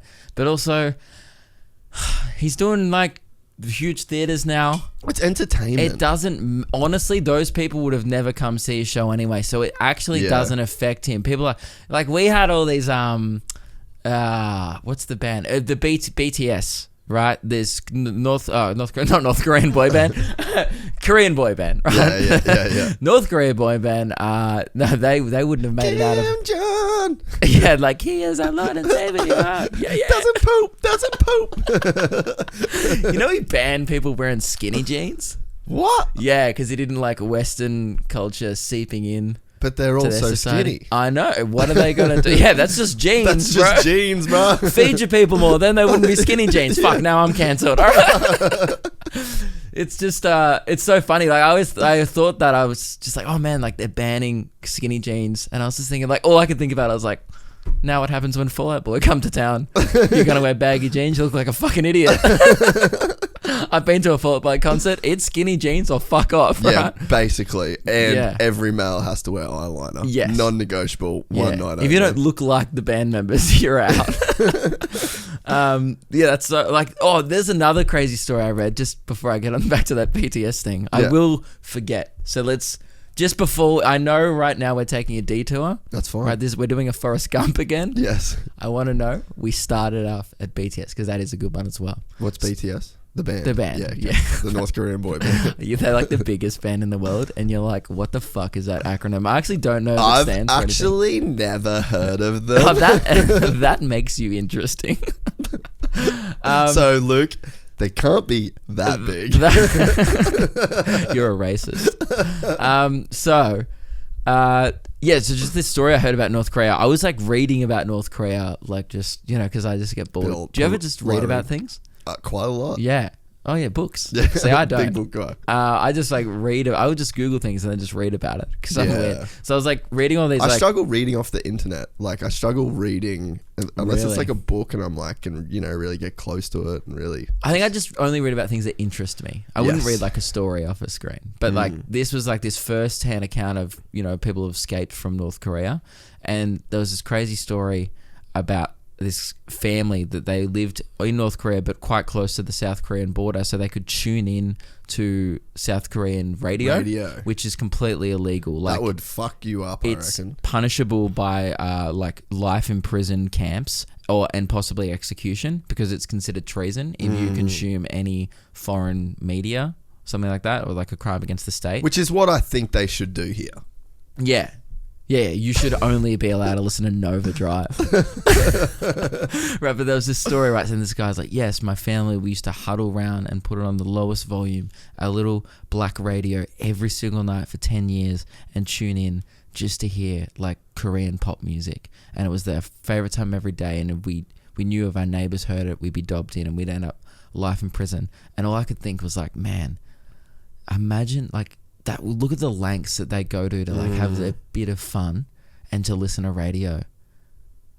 There is fucking no one in Australia that's like running out into the woods with a big antenna like, I need to know what Hughesy's kids are up to. Yeah. Just like, I need to listen to Fox Drive or like Hit Drive right now.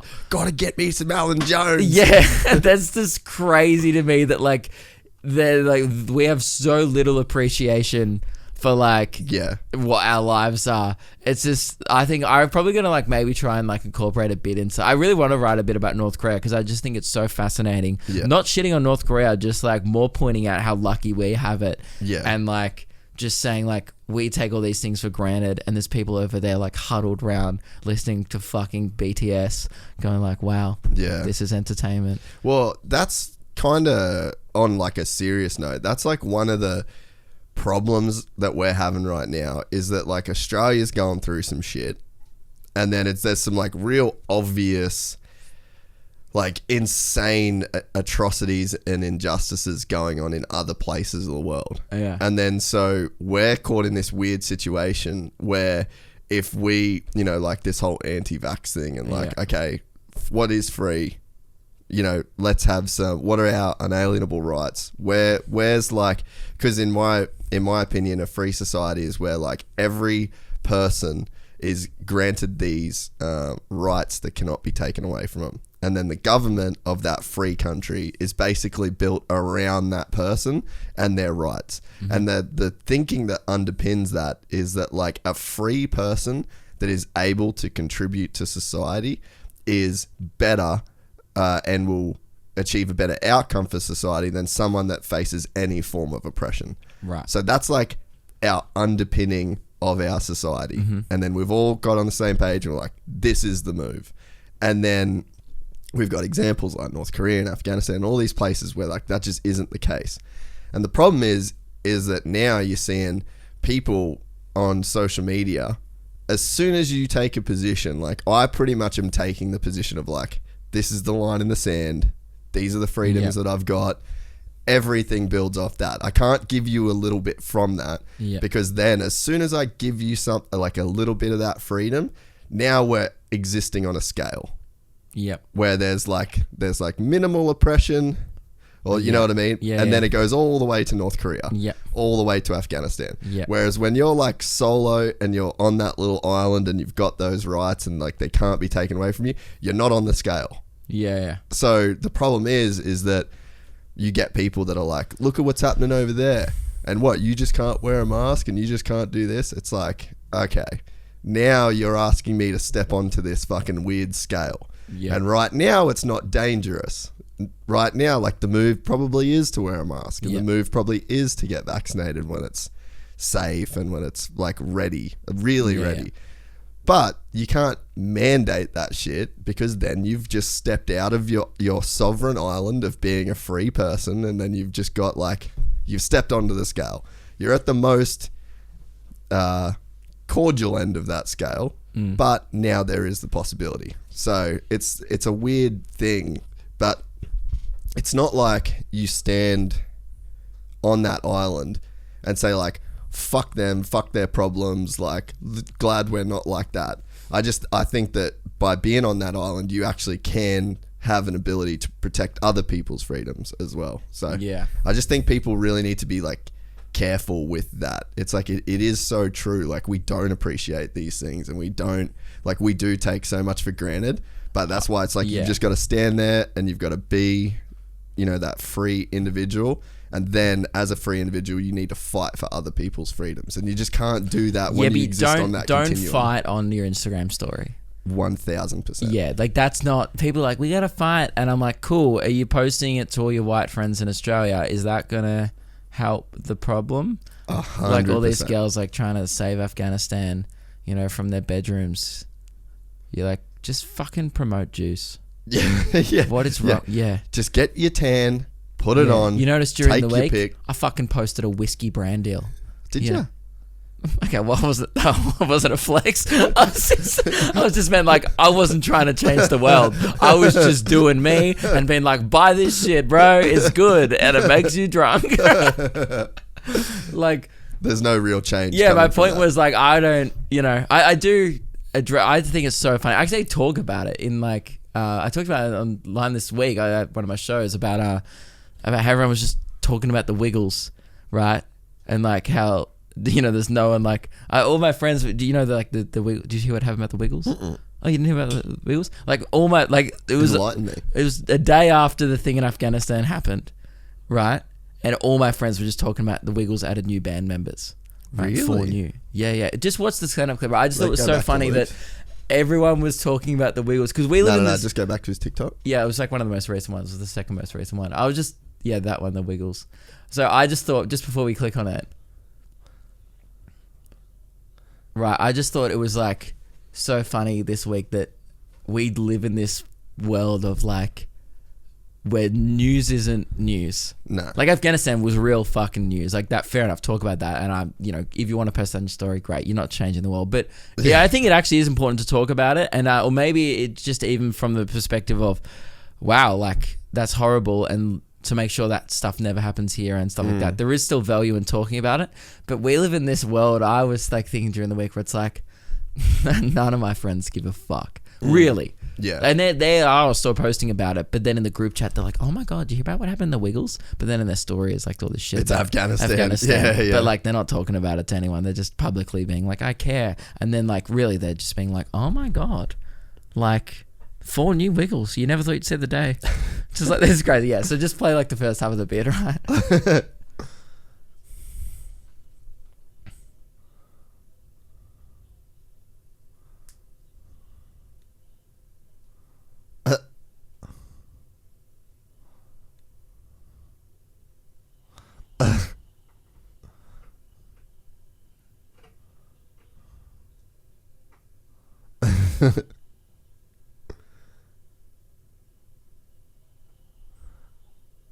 Sammy is not white.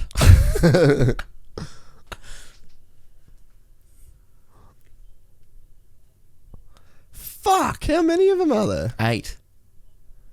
People got so angry. Yeah, that's wild.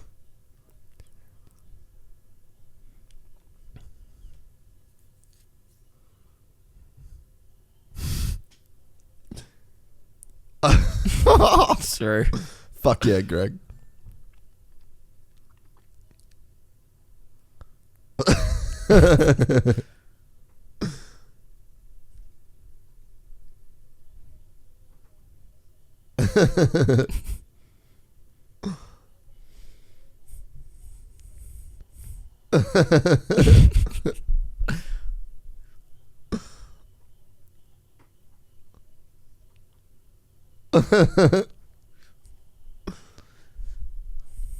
You can stop it there. Not a great place to stop it. Stop it before the racist shit happens. No, I just think that's so funny. It's such a good thing to point out where like we live in this world where like people pretend. I think people just pretend to care about that shit, really. Because it is true. There isn't much you can do from here. No, 100%. There isn't anything you can do from your bedroom. So I guess that's why people just talk about the Wiggles, because it's like, well, what am I going to do? But it's like, don't pretend, you know?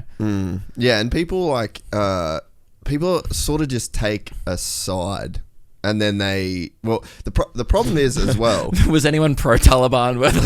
Yeah, true. Someone's like, man, I'm drawing my line in the sand. Well, I feel like people can still argue about that shit though. You know what I mean? Because they're like America were oppressing them and like they shouldn't have got involved. Yeah, there's like all sorts of weird arguments that then, you know, it seems like, well, the other thing people need to take into account is that the platforms are showing you what you want to see.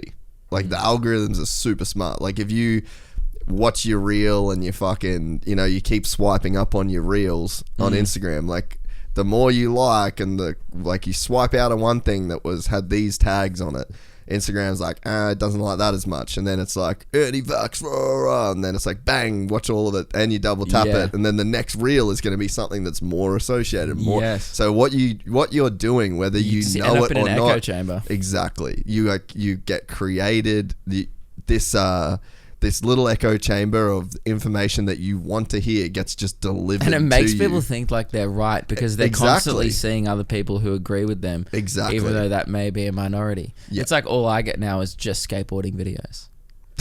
Because I just like all of a sudden got obsessed with skateboarding, and I'll watch a few Tony Hawk videos on YouTube, and then TikTok's like, you like Tony Hawk, do ya? Well, here's every 18-year-old in America doing a kickflip at their local skate park forever, and that's all I get now on TikTok. Your algorithm's like a life sentence. If you watch like 5 or 6 videos, it's like that's like the one way you could just fuck someone's life. Is like go into their Instagram, type in Alanis Morissette as a hashtag, and like 5 of those videos, and that is, you have fucked their life. That's so good. You have condemned them to listening to Alanis Morissette. That's very funny. Then their Spotify will be listening on their phone, so then this is Alanis Morissette. Is the first thing that gets. That's good. You can just like make someone just enter like a world of hurt with like their social media. 100%. You watch like Gangnam Style reaction videos, right? And then the algorithm's like, okay, we see what's going on. You watched a few Psy videos in 2017, do you? Well, here's Despacito forever. You like crazy dance tracks? Oh, voila! You end up Soldier Boy, I better.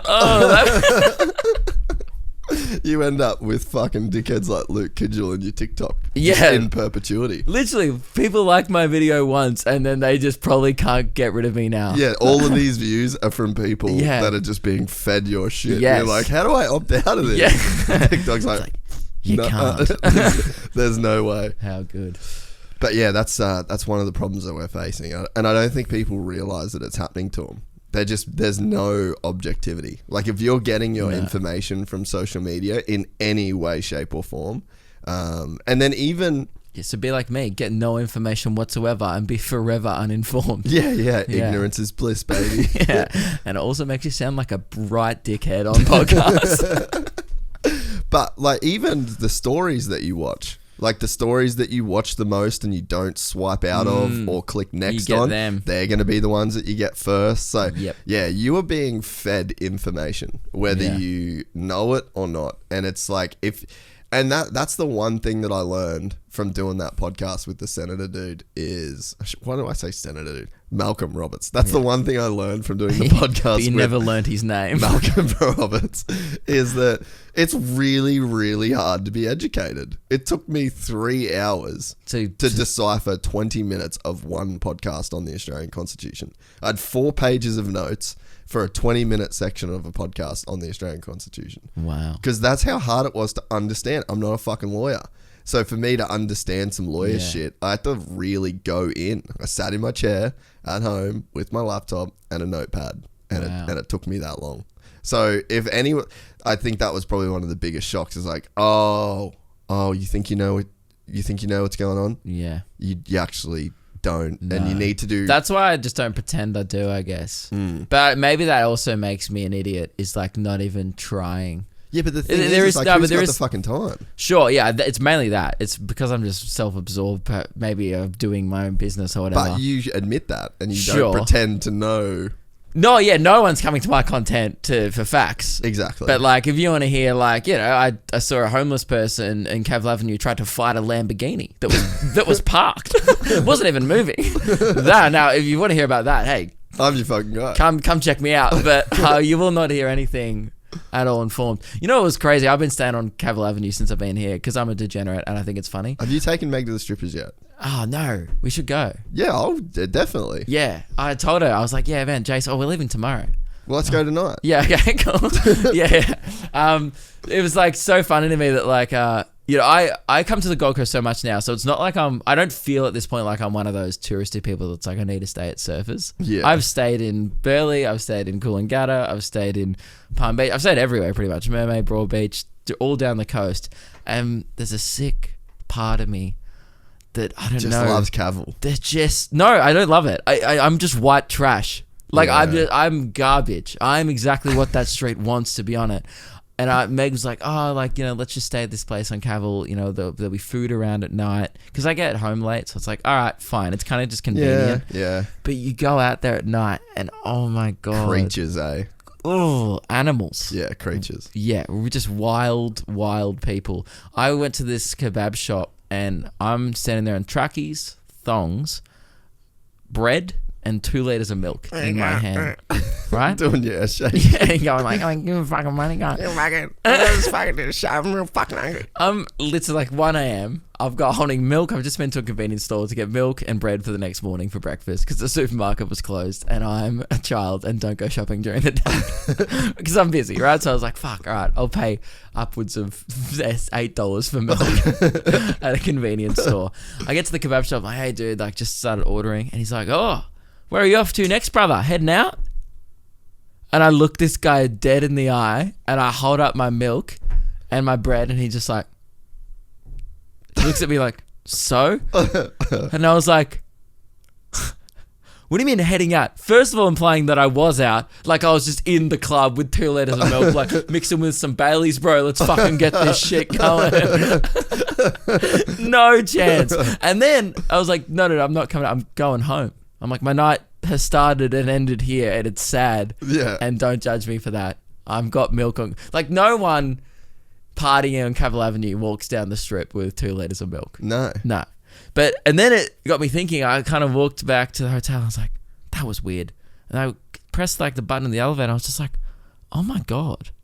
He must have seen someone else with 2 liters of milk Before. going like, mate, Just the going night's ham. about to get fucking turned from here on. If you are going out, How much shit do you have to see on that street yeah, for that to be like for that to be like him yeah. going like, he's clearly not going home. He must be going somewhere with this bread. He's like, fuck, wild night, 2 liters of milk. Yeah. I've seen how this story ends, and you're just like, what story? Yeah. Just like, get that bread, dude. Yeah, dude. No, not money. Wonder White. Like, what's wrong with you? Like, get out there and get amongst it, brother. No, I'm going to bed. It's 1 a.m. It was a Monday night. I was like, why are you even open? Fucking Cavill, dude. That's what I was saying to Ronan. You fucking, there's all these clubs like you walk down Cavill. I'm like, I've never been to that one. Never been to that one. Never been to that one. That looks new. Yeah. Hollywood Showgirls. Been there for fucking 30 years. Finest, like there's Finest establishment in the game. so many of these fucking bars and clubs. They come and they go. Hollywood Showgirls, a staple. It's just like one of those things where it's.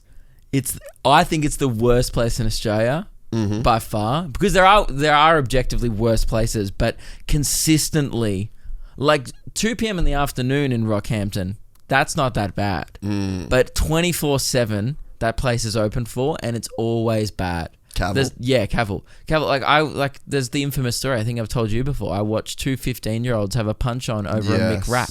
Yes. Best thing I've ever seen in the Gold Coast. The most Gold Coast story I have. I've been coming here for years, and I've never seen anything more Queensland than one 15-year-old kid stealing another kid. Not even Big Mac. Something kind of like a side menu item. Like a dollar menu. Yeah.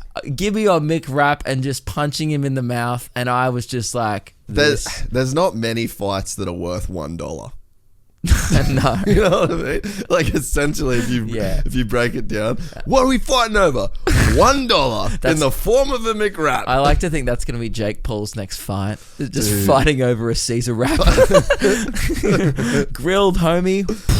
Dude, he is fucking killing it. What are your thoughts on this? So I'm not into fighting, so everyone's like, you can fight, no shit. I don't know what's a good fighter. You know a lot about fighting. Seems like more than me. Is he good? Yeah, he's a pretty good boxer. Yeah. But the dude that he just beat is I think 5-time UFC champ. But he's not fighting boxers. That's what everyone's been getting angry about. Yeah, but should he?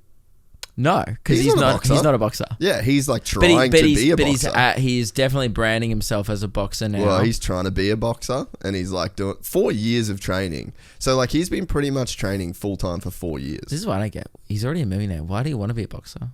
Fuck.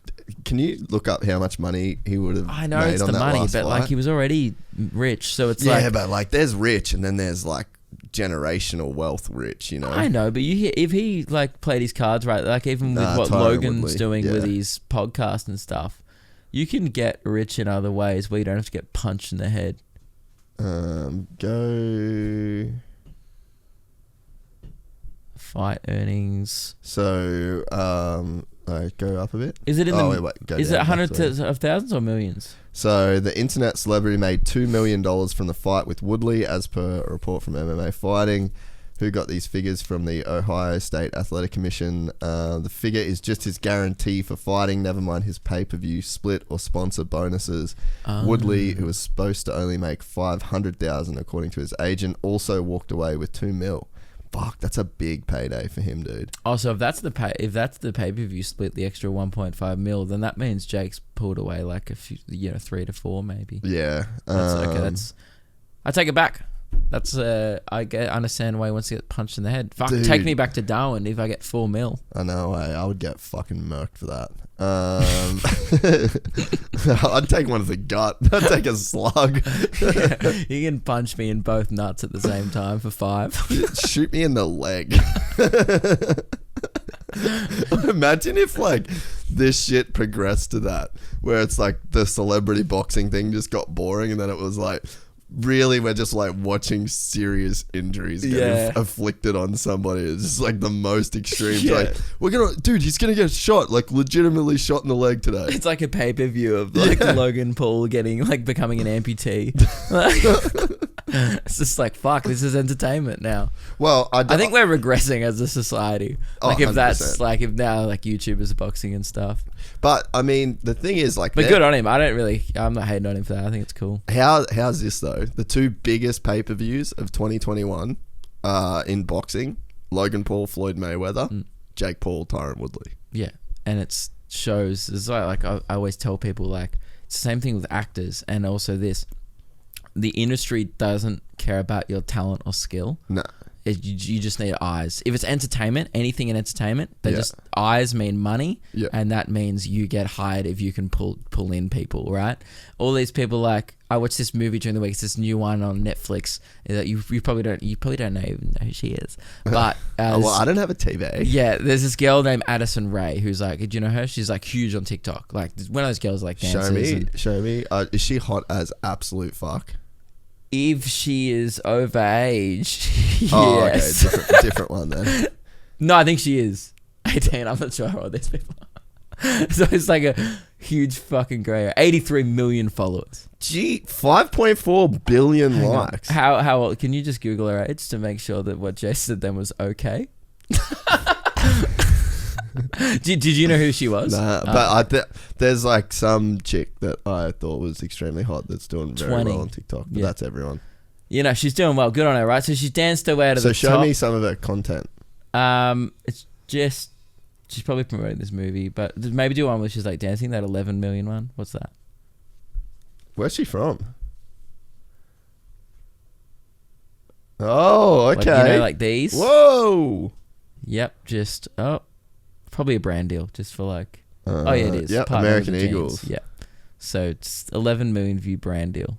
Dude, so okay, can I just guess where you're going with this? So you haven't told the full story, but can I just guess where you want to take this? She's fighting Jake Paul. So she's a dog shit actress, but because she She's pulls... not. No, she's not an actress. Okay, so she's not I an want to make that actress. very fucking clear. She does this.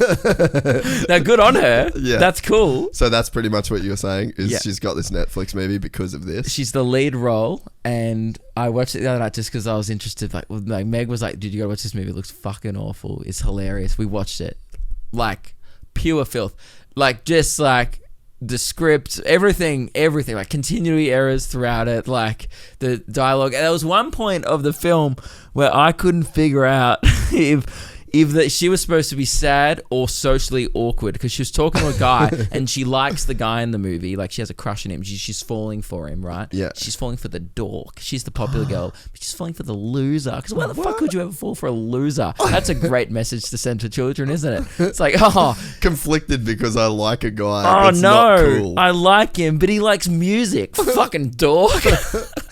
Oh, and he rides a horse. What a freak. Anyway, so there's this movie, and he's like, oh yeah, my mum died, and she goes, and I could tell the director was like, oh no. She goes, oh, that's not good. Oh. And I go to Meg, I was like, is she supposed to be sad? And Meg's like, I don't know. And it actually made the movie hard to follow, because I was like, Because you just couldn't pick up on her emotions. yeah, they're supposed to portray sadness in that moment, or confusion, or awkwardness, like, because that's their job. Yeah. Yes. And I'm watching this shit. The best thing that happened throughout the movie was it gets to this 30 seconds left, and I'm watching it with Meg, and I rip the loudest fart. So bad. Like in the bed, I just rip a fart uncalled for, and Meg goes, what the fuck? And I go, what? I was reviewing the film. Rip a call from me. I am a professional comedian. The jokes just don't extend to on stage people. It's a fucking lifestyle. I'm always on, people. I'm always on. It's a fucking lifestyle. My asshole's out here roasting films. Even my asshole's good at improv. So, but yeah, she gets this movie, and like I was talking to this guy recently who's like, man, I want to become an actor. Like, do you have any tips for me? Like, as if I would know. I'm like, dude, I don't know. I'm not an actor, right?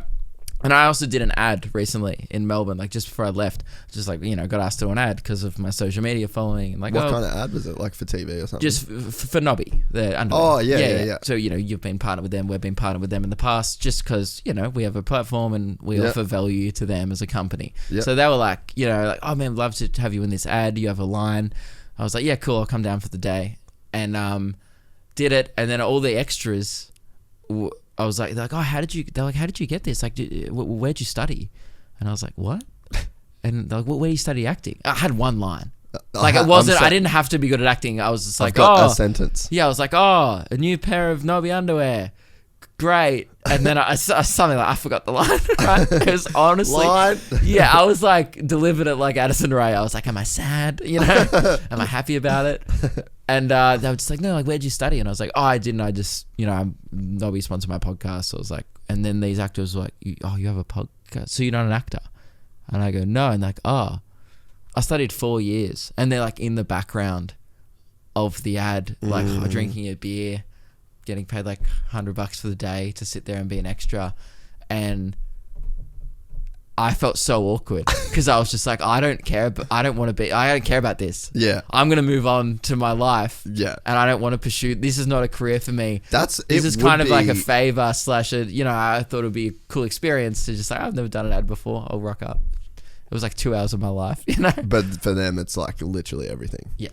And it was really awkward. And I like always say this to people. It's going back to the eyes thing. Like, if you want to be an actor, I'm sorry, pick up the fucking phone and start dancing. Yeah. Because they're not going to hire you. You might get on Home and Away. Cool. But you're not going to get on the Netflix movie if you can't pull people in. You're never going to be the lead, I don't think, anymore. No. I think there's going to be like a new wave of... There will be there are already those celebrities that the industry pushes, like, like those new people that come up, like Jennifer Lawrence and stuff like that. Yeah, they're great. They are great actors. Yeah. There will always be people like that, but in the most part, these movies that are just like circling around on streaming services that pay good money, they're just full of influencers now. Yeah, and they're just trying to target a like existing fan base. Like Logan Paul was in like a movie a few years ago. Well, he made his own movie, I'm pretty sure. Right, maybe, I don't know. I think what was it? Do you remember that? It's like called some like YouTube airplane something. It was like a YouTube bunch of influencers, but like I think that's just the way it's going. Like when you see these people, like she's only been popular for a couple of years, and she's already in lead roles in like what was, I guess, a fairly high budget movie. Well, that's like Bella Thorne, dude. Like she got big off social media. She did like OnlyFans and shit as well. So Right. but she was like she Yeah, I ripped heard off a about bunch of that. people on OnlyFans. I don't know much about it. Is she like a singer? No. I don't know. Instagram? Type in Bella Thorne. I don't know what she does. Well, she can't be that big. No, I found out. I do know who she is from the OnlyFans thing. Yeah, just go to her wiki maybe. Do you hear that OnlyFans news? Well, I think haven't they? That was a retracted publicity stunt, Yeah, 100%. huge, yeah, huge, man. They retracted it after a week. Yeah. So, Annabelle. Oh, she is a singer. That's what I thought. I thought she did music. Fuck, I wish we could listen to one of her songs. Is she a Disney star? It says Walt Disney. Maybe she is. I think she was. I think she was a Disney star, and that's why it was really controversial that she finished Disney and went to do OnlyFans. It's crazy that like when a girl reaches a certain age, she wants to fuck. I know. What? Everyone did the same thing with Miley Cyrus as well. Oh my God, she dry humped Robin Thicke. It's like, yeah. She wants to fuck like the rest of us. His name's Robin Thicke. He's thick. It piques your curiosity. Yeah. If she was also, she's the daughter of like a country rock star. Everyone's like, oh, she's doing drugs. I'm like, her father is Billy Ray Cyrus. Yeah. That man is 97% drug at this point. That man is like a marijuana plantation plant. Yeah, you are. Yeah, product of your environment as such. Yeah, so she is an American actress, model, and singer. His heart is achy breaking from the weed. Sorry, I was a bit late on that joke. I should have said that 10 seconds ago. Continue. She is a recipient of several accolades, including an Imagen Award, a Shorty Award, a Teen Choice Award, and 3 Young Artist Awards. She is a fucking terrible actress, objectively speaking, from what I've seen. Speak for yourself, mate. She's been in Elvin and the Chipmunks, The Road Chip. Oh, okay. And that's funny because it's road trip, but they're chipmunks.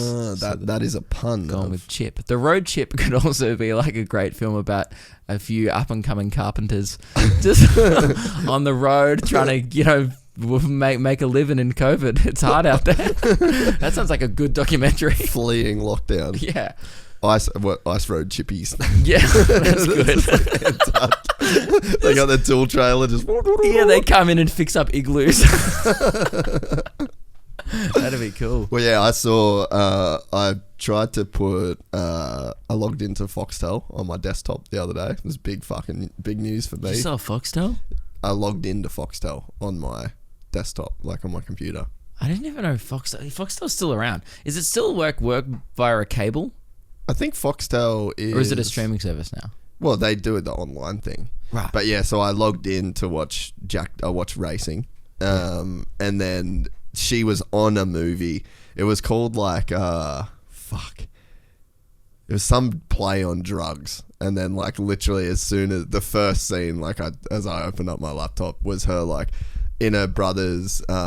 she's got a ADHD brother who had Adderall prescription, and she's like getting into the drugs. It was like the most cliche, like terrible acting, teen movie. Teen finds prescription medication. It was just like the most fucking cringe thing ever. I was just like, all right, so movies 2020 haven't really missed much. Yeah, but then again, it's because you don't need to be. You just need to be popular. That's why Jake Paul is the biggest boxer in the world right now. He's not the best boxer in the world. No. Don't have to be the best. Well, that's the point. I mean, we've talked about this a lot. Like other comedians who have come from a more traditional route or are going for that path in my industry, like they want to get on the gala through management. I don't know, like TV. I don't really know what the goal is anymore. If you're a comedian, you're not doing online. Like, what's the goal? To get on like the project? Yeah. Is okay. Yeah. Okay. I've known a lot of people who've been on the project and their lives have not changed. Yeah. But yeah, it's just like one of those things where I've copped a lot of that. Like, oh, he's not, I'm better than him. Or they might think like, oh, he doesn't deserve to be there. I'm like, regardless of who's better, dude, the people don't even know that you're better because you're not even trying. Yeah. Online. You're not out there doing the thing. There's probably there's sure there's dancers out there that you're like, oh my god, why are these girls on TikTok massive for dancing? They're not even good at dancing. I'm like, you didn't fucking pick up your phone and dance every day for 10-year-olds. Yeah, so don't complain. It's weird though, just how important or like the currency that gets created around attention. Well, yeah. Because that's really all you're doing. I'm not saying getting attention. I don't inherently think it's a good thing, actually. It's weird. I mean, I've made a career off it, so I'm not going to complain. However, I feel like I'm smart enough to just capitalize on what's already happening anyway. Yeah, where I was like, this is what it is, and I want this to be my career, so I'm going to either do this 100% or not do it at all. I don't really like... I don't know. I do like the attention. I'm not going to lie, but I don't love people coming up to me. Oh, that's going to sound like I'm an asshole. I don't love drunk people coming up to me and like, oh, fucking tell us the fucking joke and they're really funny. I don't like, no one likes that. I don't like some of the things that come with it. Yeah. I do really like, people coming out to shows. Like tonight, it's going to be so much fun and stuff. But yeah, I don't love it. Yeah, I definitely made a choice to be like, do I want this to be my life? And I was like, yes. I was never going for fame. I wanted to have fun in my career. And I'm still doing that, so that's good. Yeah. And the way that you can get that is just via like this crazy level of attention. Yeah, but it's different. Pay, they're famous. Like that's the thing. Comedian will never get to that level of fame, which is cool. You don't think that's... Oh, like there are comedians that have transcended comedy, like Joe Rogan and stuff, but he's more well known for the podcast. Yeah. Most comedians, like if you saw like Louis C.K. just like walking down the street, I was gonna say, I think you'd just be like, oh, dude, that's cool. I like your shit. Yeah. Like there are there's the rock star ones like Kevin Hart.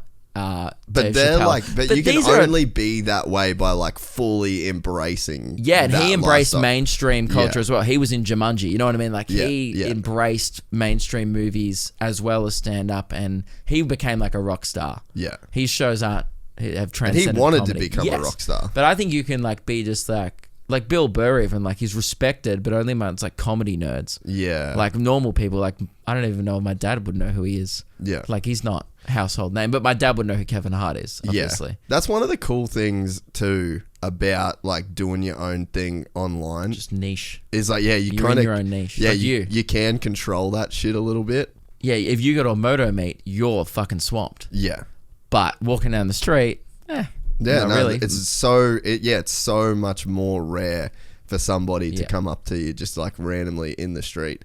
But yeah, and I mean, I'm actually pretty interested to see what it's going to be like when I go to America next. Yeah, it's so much bigger in this America. This podcast is huge in America. Yeah, I think that's just the way that the world's going. Is like everyone's going to have their own little niche audience, and I think we've discussed this before. But yeah, I think you're right. Attention is the currency. That's the currency. And I think if you're not willing to play that game, then why are you in entertainment anymore? Because the internet is not going away. No.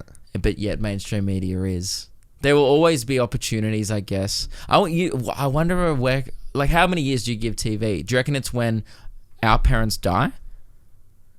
Because we don't watch it anymore. Nah. It'll go quicker than that, I reckon. Do you reckon 10 years? Maybe 15? Because, like, shit happens quick. It'll be like whatever the next thing is. Like, do you reckon they'll adapt? Like these networks have money, so do you reckon they've started to make that their online platforms? They'll just move. Like those businesses will stay. Like the model might not stay the same, but like CNN will still be there, NBC will still be there. Like the big networks will stay, I reckon. And doing what? Just news and... But they'll just like transition it to online. Like it'll be more online Live focused. sport is keeping TV around, but now KO exists, there's another blow. Yeah. Like even for Foxtel. Like Fox Footy was a huge reason to get Foxtel. There was like a 10-year gap there where the only reason to have Foxtel was to watch every live sport game. Yeah, but now you can just do that online as well. Now it's KO and it's like Netflix, but for live sport. The crazy thing to think of is like... you'd look at, say, like a Fox Footy show that was on at like Monday night, like the NRL roast or whatever. This show would get so many more listens and views. Yes. But it would be like by a ridiculous number. I always think that's so funny is like, you can go look at like how many what the ratings are. They released them. Like if you looked at like what the project got last week or Yeah, whatever. look that like up. look at Rose. that's the biggest show. So if you Is the project the biggest one? I don't know, just look up Channel 10 ratings or something like that. And the ratings are high, but they're not over 1 million. They're like 500K, I think, the last time I checked. And sometimes I think it's funny, like, say if someone's like, I was in the project tonight or whatever, and they're like, oh my God, like 300,000 people watched it. And I'm just like, I uploaded a video and 1 million people watched it today. Yeah, just today. Yeah, and then that's not even considering the people that were going through my backlog either. So where is... See, these are the ratings. Like, so, this news is still the highest grossing thing. Yep. 1 million around Australia for 7 News. That night. That night. Yeah. But go down, like The Bachelor. Oh, wait, are these what's this for?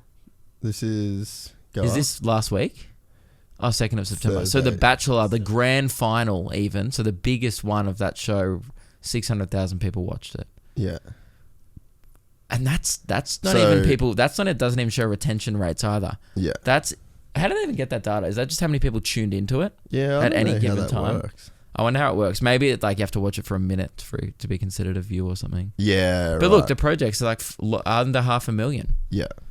It's And that's good supposed numbers. to be, yeah, but that's supposed to be like the biggest show. But it's also for people like me, half those people are over 50. Mm. So it's like there's no one for me watching that. There's like 50,000 people in the demo that I'm trying to target watching that. Yeah. And you can actually get more views than that Yeah. online. Yeah, So 100%. it's actually dumb for people coming up, like who are trying entertainment to try and get on these platforms because, yeah, you eat shit at the start. No one watches your videos. But if you can crack it into Yeah. it, especially with TikTok and stuff, what are you doing trying to get on like the ABC? Yeah.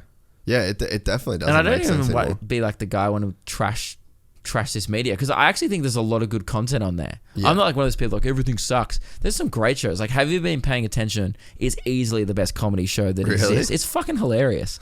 Like Sam Pang and Ed Cavalier and stuff. They're just great comics. Yeah. Like Hamish is on it. Like Ursula Carson. They're all hilarious, right? There's good shows. Like Andy Lee has a new good show. What's like that it's called on? The 100.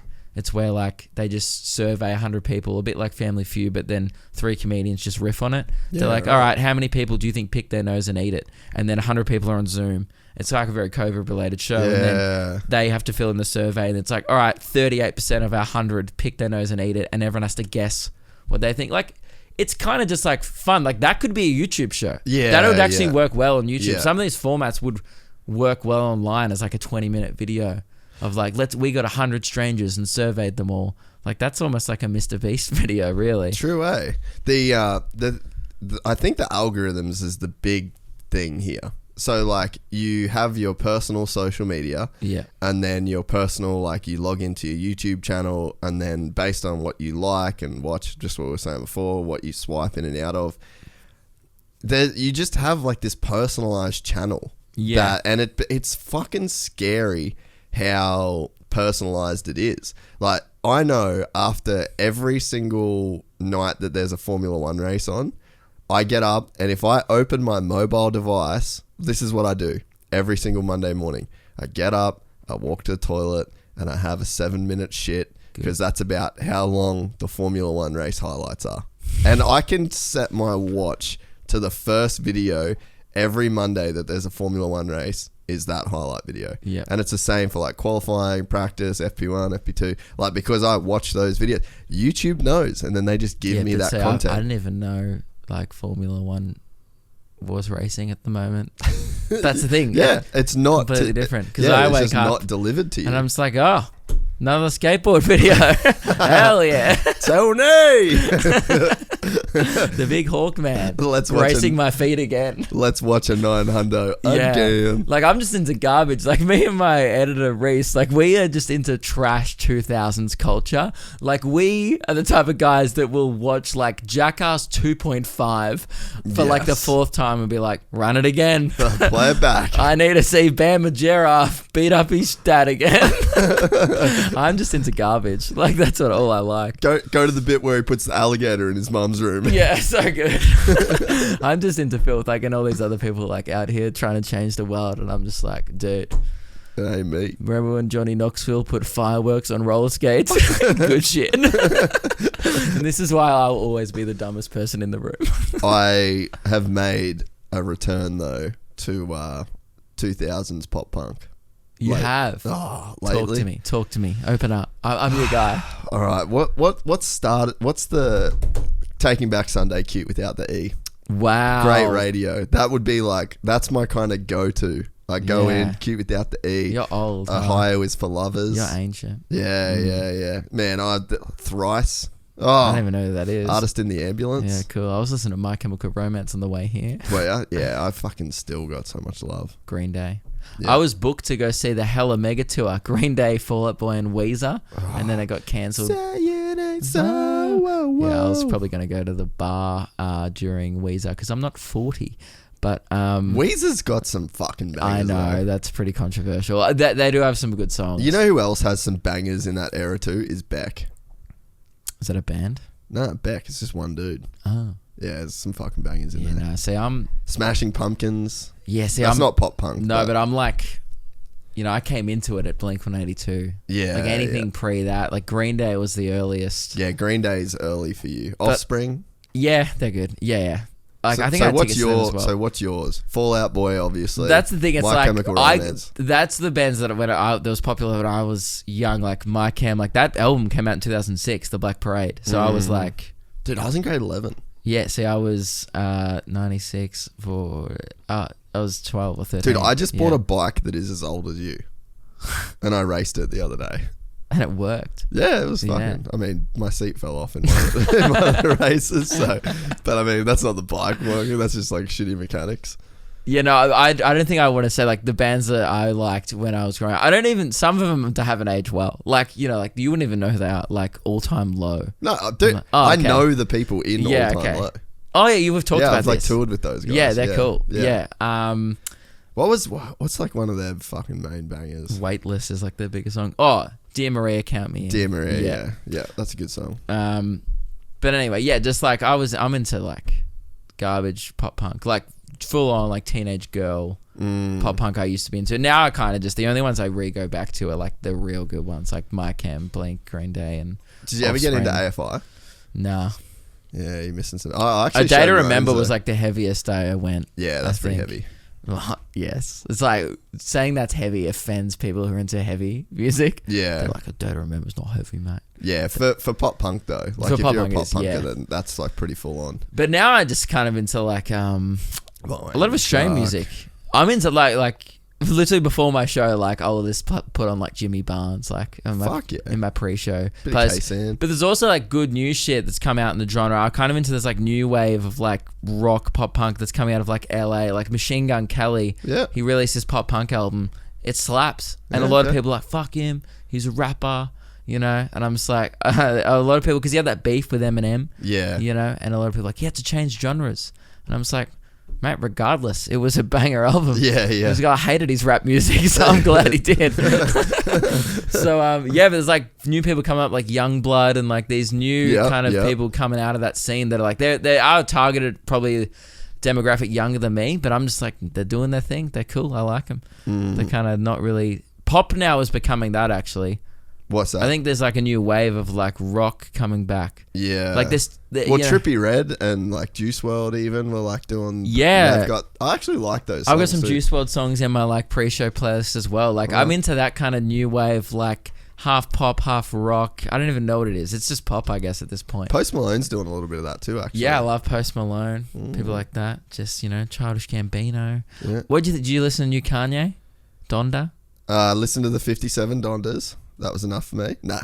I skipped the first song because I just knew it was Donda. Yeah. He did it. Apparently, I read a little. Makes me angry. Wait, I read a thing. It was a fucking tile with like some information on it on Instagram.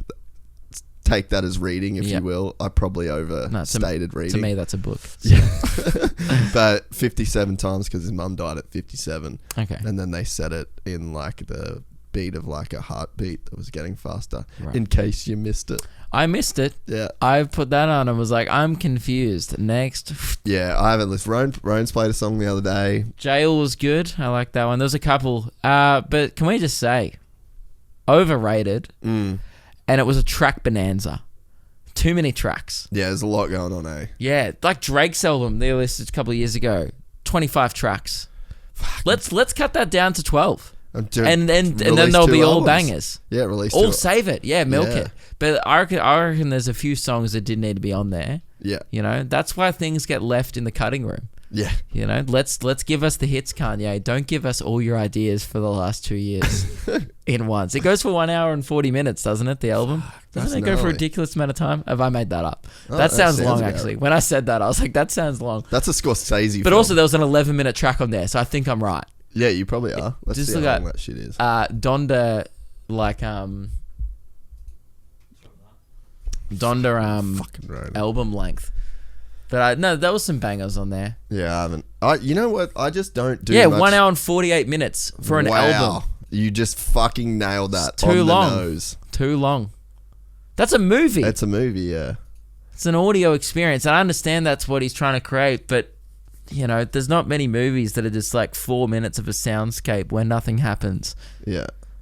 He takes himself so seriously. Oh, he's insane. Like, actually clinically insane. I think it's strange how I understand. Like, it was like he's a genius, and I understand that. I listen to it, like, you know what I mean. I'm also part of the problem, I guess. But it's like, is it weird encouraging someone with like a mental illness to just like I guess it's cool that he has freedom to create whatever he wants, and he has a fan base that loves it. But it's bizarre that no one's maybe trying to help him.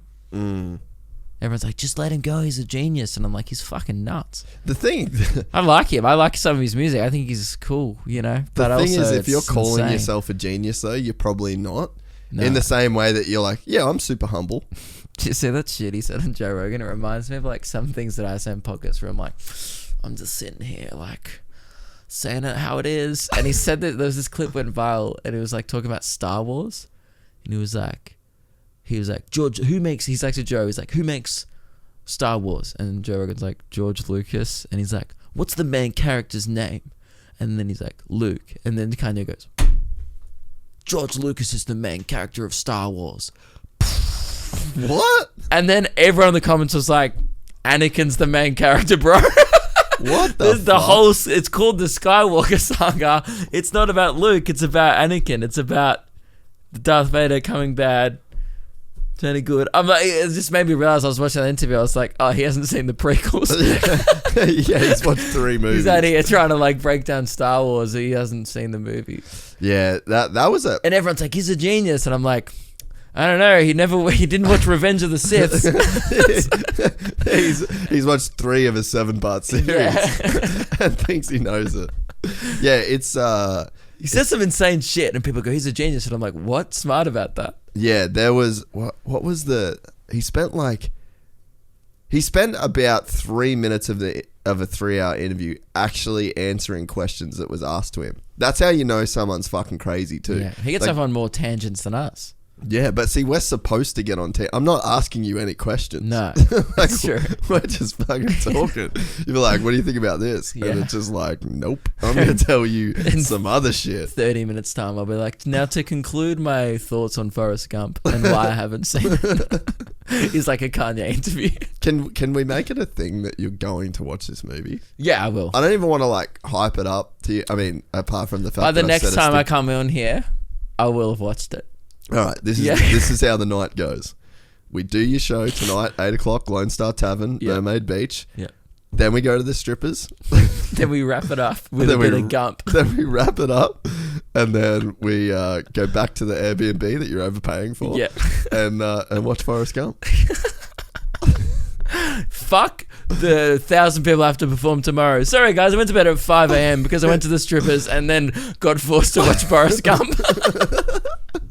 I have to check out at 10 a.m. I'm like a zombie on stage, and I'm like, yeah, but I agree. Life is actually... I changed my perspective. Life is like a box of chocolates. But you know what, guys? I was able to see it. I came to the same conclusion. Yeah. That movie is like as genius as movies get, though.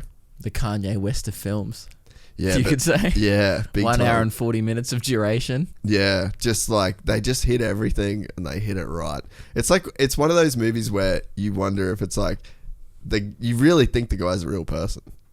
Yeah. Because it's just intertwined with so much like real shit. Then you watch another Tom Hanks film, you're like, hang on a sec. Wait a second. Who's this guy? Who the fuck is? Who does he think he is? I thought your name was Forrest. Yeah, every time I watch that Polar Express movie where he's animated Tom Hanks. Why? Freaks me out. Why don't just run Tom Hanks as Tom Hanks? Well, because he was the conductor in the film, and they animate him. It's an animated film. Is it a Pixar film? Nah, it's horrific. I don't know what it is. Really? The Polar Express, yeah, fucking awful movie. Hate that shit. I don't miss Christmas movies. Why do we just... That's when you know it's November. Right? When you see Christmas with the Cranks. If you see Tim Allen on your TV, you're like, fuck, it's that time of year again. That's exactly what I thought about. I was like, fuck, man. I just think it's like Tom Hanks is like every fucking excessively serious movie has Tom Hanks in it. And then every Christmas movie has Elf Tim Allen. is the superior Christmas film. Yeah, with Will Ferrell. That is a great movie, but I've seen it too many times. Yeah. He puts a what's it called? Syrup on spaghetti. Oh. Because he's from the North Pole and he likes sugar. That's how it gets done over there. And the first time that hit, the 10th time it hit, the 20th time it did hit, but not as hard. Yeah. Well, dude. So BTS. Yeah. Fuck. Wow, that was an hour tangent. So we'll talk about people getting cancelled, won't we? Yes. Or like people getting. Yeah, the funny thing, like Yeah, we'll talk about Andrew Schultz. Yeah. We got so many people getting annoyed at us. I got death threats for like 2 weeks. Really? Yeah, dude. Death threats. These people who into like these stands, like the BTS stands. These girls who are into like this boy band that they've never met, right? And they will just like die for this band. Like they will ride or die on this hill. Like if you talk shit about them. I think Lewis just told a story in the podcast about and like maybe it was like uncalled for the story. It was pretty funny. It was clearly a joke. Like he was like, oh man, I was at my local shopping center and I saw these BTS stands walking around with signs. And he was just like making the joke. He's just like, man, they were just walking around promoting their new album, like not being paid, just walking around a shopping center being like, new album from BTS, like with signs and stuff. And those like actually BTS. Yeah. The people from the band. No, they're fans of the band are just walking around like shopping centers in Melbourne promoting their album for them because they're their ride or dies, you know. That's hectic. Yeah, and then Lewis was just like, man, that's like a proper mental illness. I would agree. And I was like, yeah, absolutely. And then he's like, I've never wanted to hurt someone before until I saw these girls, right? And then we put that on TikTok, and then our TikTok guy, for whatever reason, did not think about it at all. Tagged hashtag BTS, hashtag K-pop, hashtag BTS stands, all the hashtags that these girls like run through every day. We had 3,000 comments of like, go and fucking kill yourselves. You're the worst people. How dare you? And they're calling us like these like racial white insults. Like we got called like crackers. I was like, what? And I got death threats for months, right? And then like just like on Twitter, I was getting like tweeted at like, you're sick, you people. And then I was like, and then we just kept posting other videos because we're like, oh, this is like, it doesn't matter. Like none of our fans are angry. They thought it was funny, right? And then these girls like weeks later, they're like, why are you guys still posting? Like we cancelled you. Really? And I was like, oh really? Because I still have the fucking login to my account. It's so funny to me that they were utterly confused as to why we were still posting. And then like they were commenting on my TikToks like, hang on guys, like you can't be going to his shows. Did you hear what he said about BTS? And other people coming to my shows are like, what? When? How? Well, that's like Brian Callen talking about someone who like legitimately got cancelled. It's like he just waited it out and came back. Yeah, Louis C.K. waited it out. I saw Louis, as I've said, like right after the cancellation in New York, got a standing ovation on the way on. It was his first gig back. That is sick. That's a bit of comedy history right there. Yeah, if you want to live in the comedy echo chamber. That good. Yeah, like I mean, like D'Elia got cancelled. There's a lot of people going down. I mean, I'm still gonna go watch him when he comes here. I don't condone like, you know. I think honestly, like not a great thing he did. Like he cheated rampant. I just thought the worst part about that was just like, because there wasn't actually any there wasn't any like legal issues. No legal issues. I think it was just like was into girls who Just been a bit of a dog cunt. and he was just rampantly cheating on his partner. I thought that was the worst part about it. Just I kind of agree, to be honest. Yeah, and I think you can separate the entertainer from the personal. I try to, I'm like, I really like him. Yeah. His comedy, like I fucking love. He's hilarious on podcasts and he's great. He was like an inspiration for me, like coming up. So I'm like, Yeah. but it doesn't mean you have to like condone everything they do personally. You can disagree with someone. Oh, and still like them. 1,000%. Yeah. That was one of the big things that I got with the Malcolm Roberts podcast. Like, I can't believe you're having this guy on. It's like, okay, well, I mean, I can't agree with everybody. No. And like the example I use is like, my mum hates the fact that I fucking smoke weed. But she still loves you. But she still loves me. I still love her. I got to have a conversation with her. Yeah. Like that can't be the fucking linchpin in our relationship. Yeah. And people like that's one of the just big problems with society in general is people. It's like everyone's a one issue voter. Yeah. And if you have one issue that you're out of line with, it's just like, oh well, we can't be friends. Yeah, but that's like what these girls who are stands of these. There's no word stand. It's so funny. What's it stand for? Didn't it start off with the M and M? Oh yeah, People standing like I'm a fan. Is that how it started? Yeah, That's probably. what I always thought. I'm looking at Ronan as if he'd know he's just got a drink full in his mouth gone, don't fucking look at me, bro. Yeah, he's like, man, I'm just fucking 1 and 2s, baby. 1 and 2s. But yeah, like it was so, I thought the irony was like Lewis was like, he joked like, I've never wanted to hurt these people more. Like obviously didn't want to physically hurt 2 young girls. Obviously. Yeah. Right? He's more meaning like that's fucked. What psychos? Whatever. He may have. Maybe he could have phrased it better. I agree. It was a joke. Yeah, it was going at jokes. But sure, even in the fact he could have phrased it better, who cares? I found it so funny that I got set death threats for a month. They're like, I can't believe you'd want to physically hurt a girl. I want to fucking kill you. And I'm like, are you reading it? Like, are you reading it back before sending it? Like, so hypocritical. Yeah, you know what you're saying, right? Yeah. Because you want to hurt somebody, I want to hurt you. Yeah, and I just was like, Lewis then did a video about it. Oh, this was so funny, actually. It was like really funny. Frenchie, our friend who also does comedy. Lewis, for some reason, I think Lewis changed his Twitter profile picture to Frenchie and then changed his name to Frenchie. And then he said, I, Frenchie, don't like BTS and I stand by what I said. So then all these girls, they're so stupid, they don't even fact check or anything. Like none of that. Then Lewis managed to make all the haters go over to Frenchie, who was so confused. He's like, what the fuck have I done? Just by changing his profile picture for 2 hours, then Frenchie was getting hate comments for months going, fuck you, I can't believe what you said. They don't even look the same. And they were calling us racists and stuff.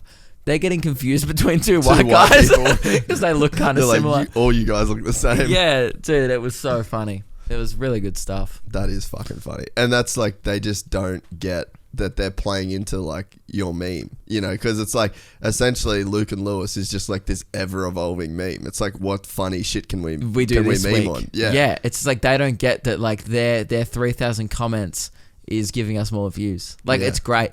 Like I sometimes go into my comment section, start a fight, then leave, and then I come back and there's 500 comments and the video has 200,000 more views, and I'll check my ticket sales and I'm like, sweet.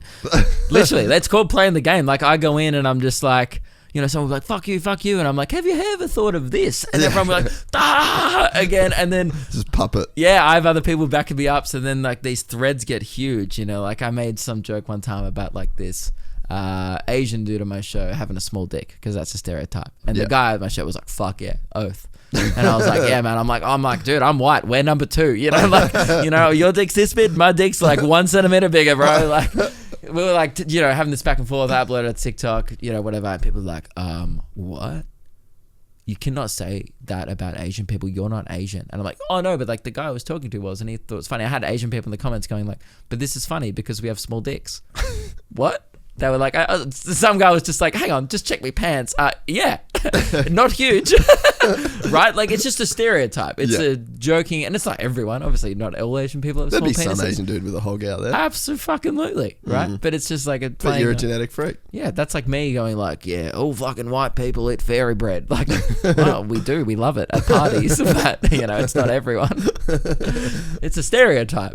And people get so angry. And then like I just went in and started an argument, and then that video got like 2 million views because I just like went back at this guy and then went back at a few people, and wasn't even like actually trying to argue my point. I was just like, said something dumb that would make them angry, and then because I just knew, I was like, oh man, Shepparton's not selling very well. I need to fucking start an argument right fucking now online. That's what sells. It's fucking crazy. It's hilarious. Yeah, well, I guess it's kind of rude manipulating like people, but if they're dumb enough to be manipulated by that, then I have no sympathy. You know? well, and everyone just feels like a bot, really. Yeah. It's there's no there's no like personal shit in it. Yeah, it's like you're having an argument with some guy called like, you know, Roblox 46. You're like, cool, I'm arguing with an 11-year-old about the size of penises. I need to fucking get a life. Isn't it weird that this is now my job? Yeah, it's a very cool job. Have you found that you've had to step up your business nous? Like you've had to really put like your business cap on as things are improving and getting bigger. It's like scary. Like there's a lot of money coming in, there's a lot of money coming out. Like that's what running a business is. Like it's just like, yeah, I think I've probably like I worked out I've spent like maybe like 60 grand or something on this leg of the tour just being away. And that's like venue hire and stuff included, but like flights, like, you know, flying from Perth to Cairns for two of us, Meg and I, that was like $2,000. Like it's hard to get flights these days. There's stopover flights everywhere, extra nights in hotels. Like it adds up real fucking quick. And living on the road, like while you're working and stuff, it's hard to make home cooked meals, so you're eating out a lot. And yeah, dude, it's you know, but I'm selling quite well, so like, you know, it just keeps coming in, but it keeps coming out, and then I'm just like, I'm like, at the end of this, God, I hope there's money to put in my savings, but who knows? Like, that's why I've hired my brother, and like, because when you're in the moment, it's so hard to like go, oh, we need to cut. Like, why are we paying for this? Why are we paying for that? Because it's just like beep. You're just doing what it takes to, to stay afloat and keep these shows alive. But now the tour is going to end in a few weeks, so I'm going to have a sit back, maybe make a little more of a strategy for next year. This year was just like, can we do it? Can we pull off the tour? Yeah. And it's involved me leaving Melbourne and not seeing my family and not seeing my friends for pretty much the whole year. Yeah. It's been like huge sacrifices. I'm the only comedian that's touring in the moment. That's what's crazy is that you've just gone, fuck this COVID shit. Yeah. I'm going to make this happen. Yeah. And I've had a good run. I have been lucky. I got Melbourne done and Sydney done before they got really bad in their breaks. Yeah. And then I happened to just schedule it. But I also did that strategically. I was like thinking last year, I'm like, all right, Melbourne and Sydney look like they're going to come out of it. Let's book that in first. Perth look like they're going to stay all good. Same with Queensland. I'll book that in last in the tour. And it paid off, that strategy. And I was adding shows everywhere and just, yeah, it was, I think me, Arj Barker and Randy, the puppet, we're the only 3 acts that are touring around the country because I see those 3 at every venue I'm doing. They've either been there or their posters up on the wall. Yeah, right. And we're the only 3 acts. So I reckon that's another reason why I've been selling so well is like people respect the effort and they also go like, well, there's nothing else. What else am I going to say? Yeah. So it's good. I feel like I've capitalized on a pretty good opportunity that I've made the most of what has been a bad situation this year. Yeah. Whereas last year, I don't think I did. This year, I worked my ass off though. And what's it been like with like once you did hire your brother? Have you got a band? He's only started this week. Oh, so it's like super new still. Yeah, so it's been so much better. Like we're still setting up like, you know, I'm putting people on like a salary next year. Yeah. Like I'm putting 3 people on a salary. And it's a lot of pressure. Because you know, my brother's got a mortgage. You off? Love to see you, mate. What was I saying? So it's a lot of pressure. Yeah, it's just a lot of pressure being responsible for 3 people's livelihoods. Yes. Like I've my editor Reese. My little Reese. My Reese. Yeah, like there's my girlfriend, like we work together on a lot of stuff. So, you know, she's going to be on a salary. She's doing merch stuff. And yeah, we're like trying to create that into like a little clothing label, like run that more of as a separate thing. Like I used to just kind of sell merch at my shows, but now it's grown to the point where like, oh, like we need to like now create cool designs and like actually try and make this run separately and make all these areas. And there's also like Luke and Lewis. We have employees for Luke and Lewis as well. So between, I've probably got like 6 or 7 people that work for me actually between the 2 things. It is a lot of pressure. It means you have to get up every morning and keep fucking working, which is good. That accountability is good, but it's definitely a gnarly sort of deal. But yeah, now my brother, like he's my brother, so I don't want to let him down. You know, he quit a fairly high paying job to do, you know, to be my business manager. So I have to match that and also like he's got a mortgage and a house. So like I've got to keep. That's why I had to make these shows happen, because I was like, oh my god, I've already signed a contract. He's already quit his job. I need to leave, like otherwise these Queensland shows aren't going to happen. So I just kind of got on a plane like 10 p.m. the night before Darwin. And then I just by 8 a.m. I was on a plane to Darwin. Yeah, everything happens that quick at the moment. Like we just jumped the gun, pack all our shit in a bag, and we haven't been back.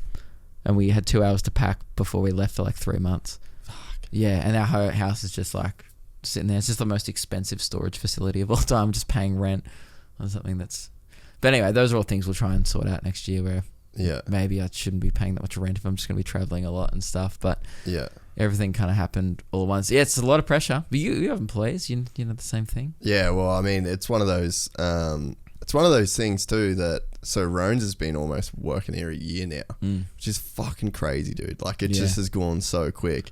But I'm honestly at the point where I think I need to put another person on, more of like what you got with your brother, you know, like a business manager kind of role. Then you spend a lot of time actually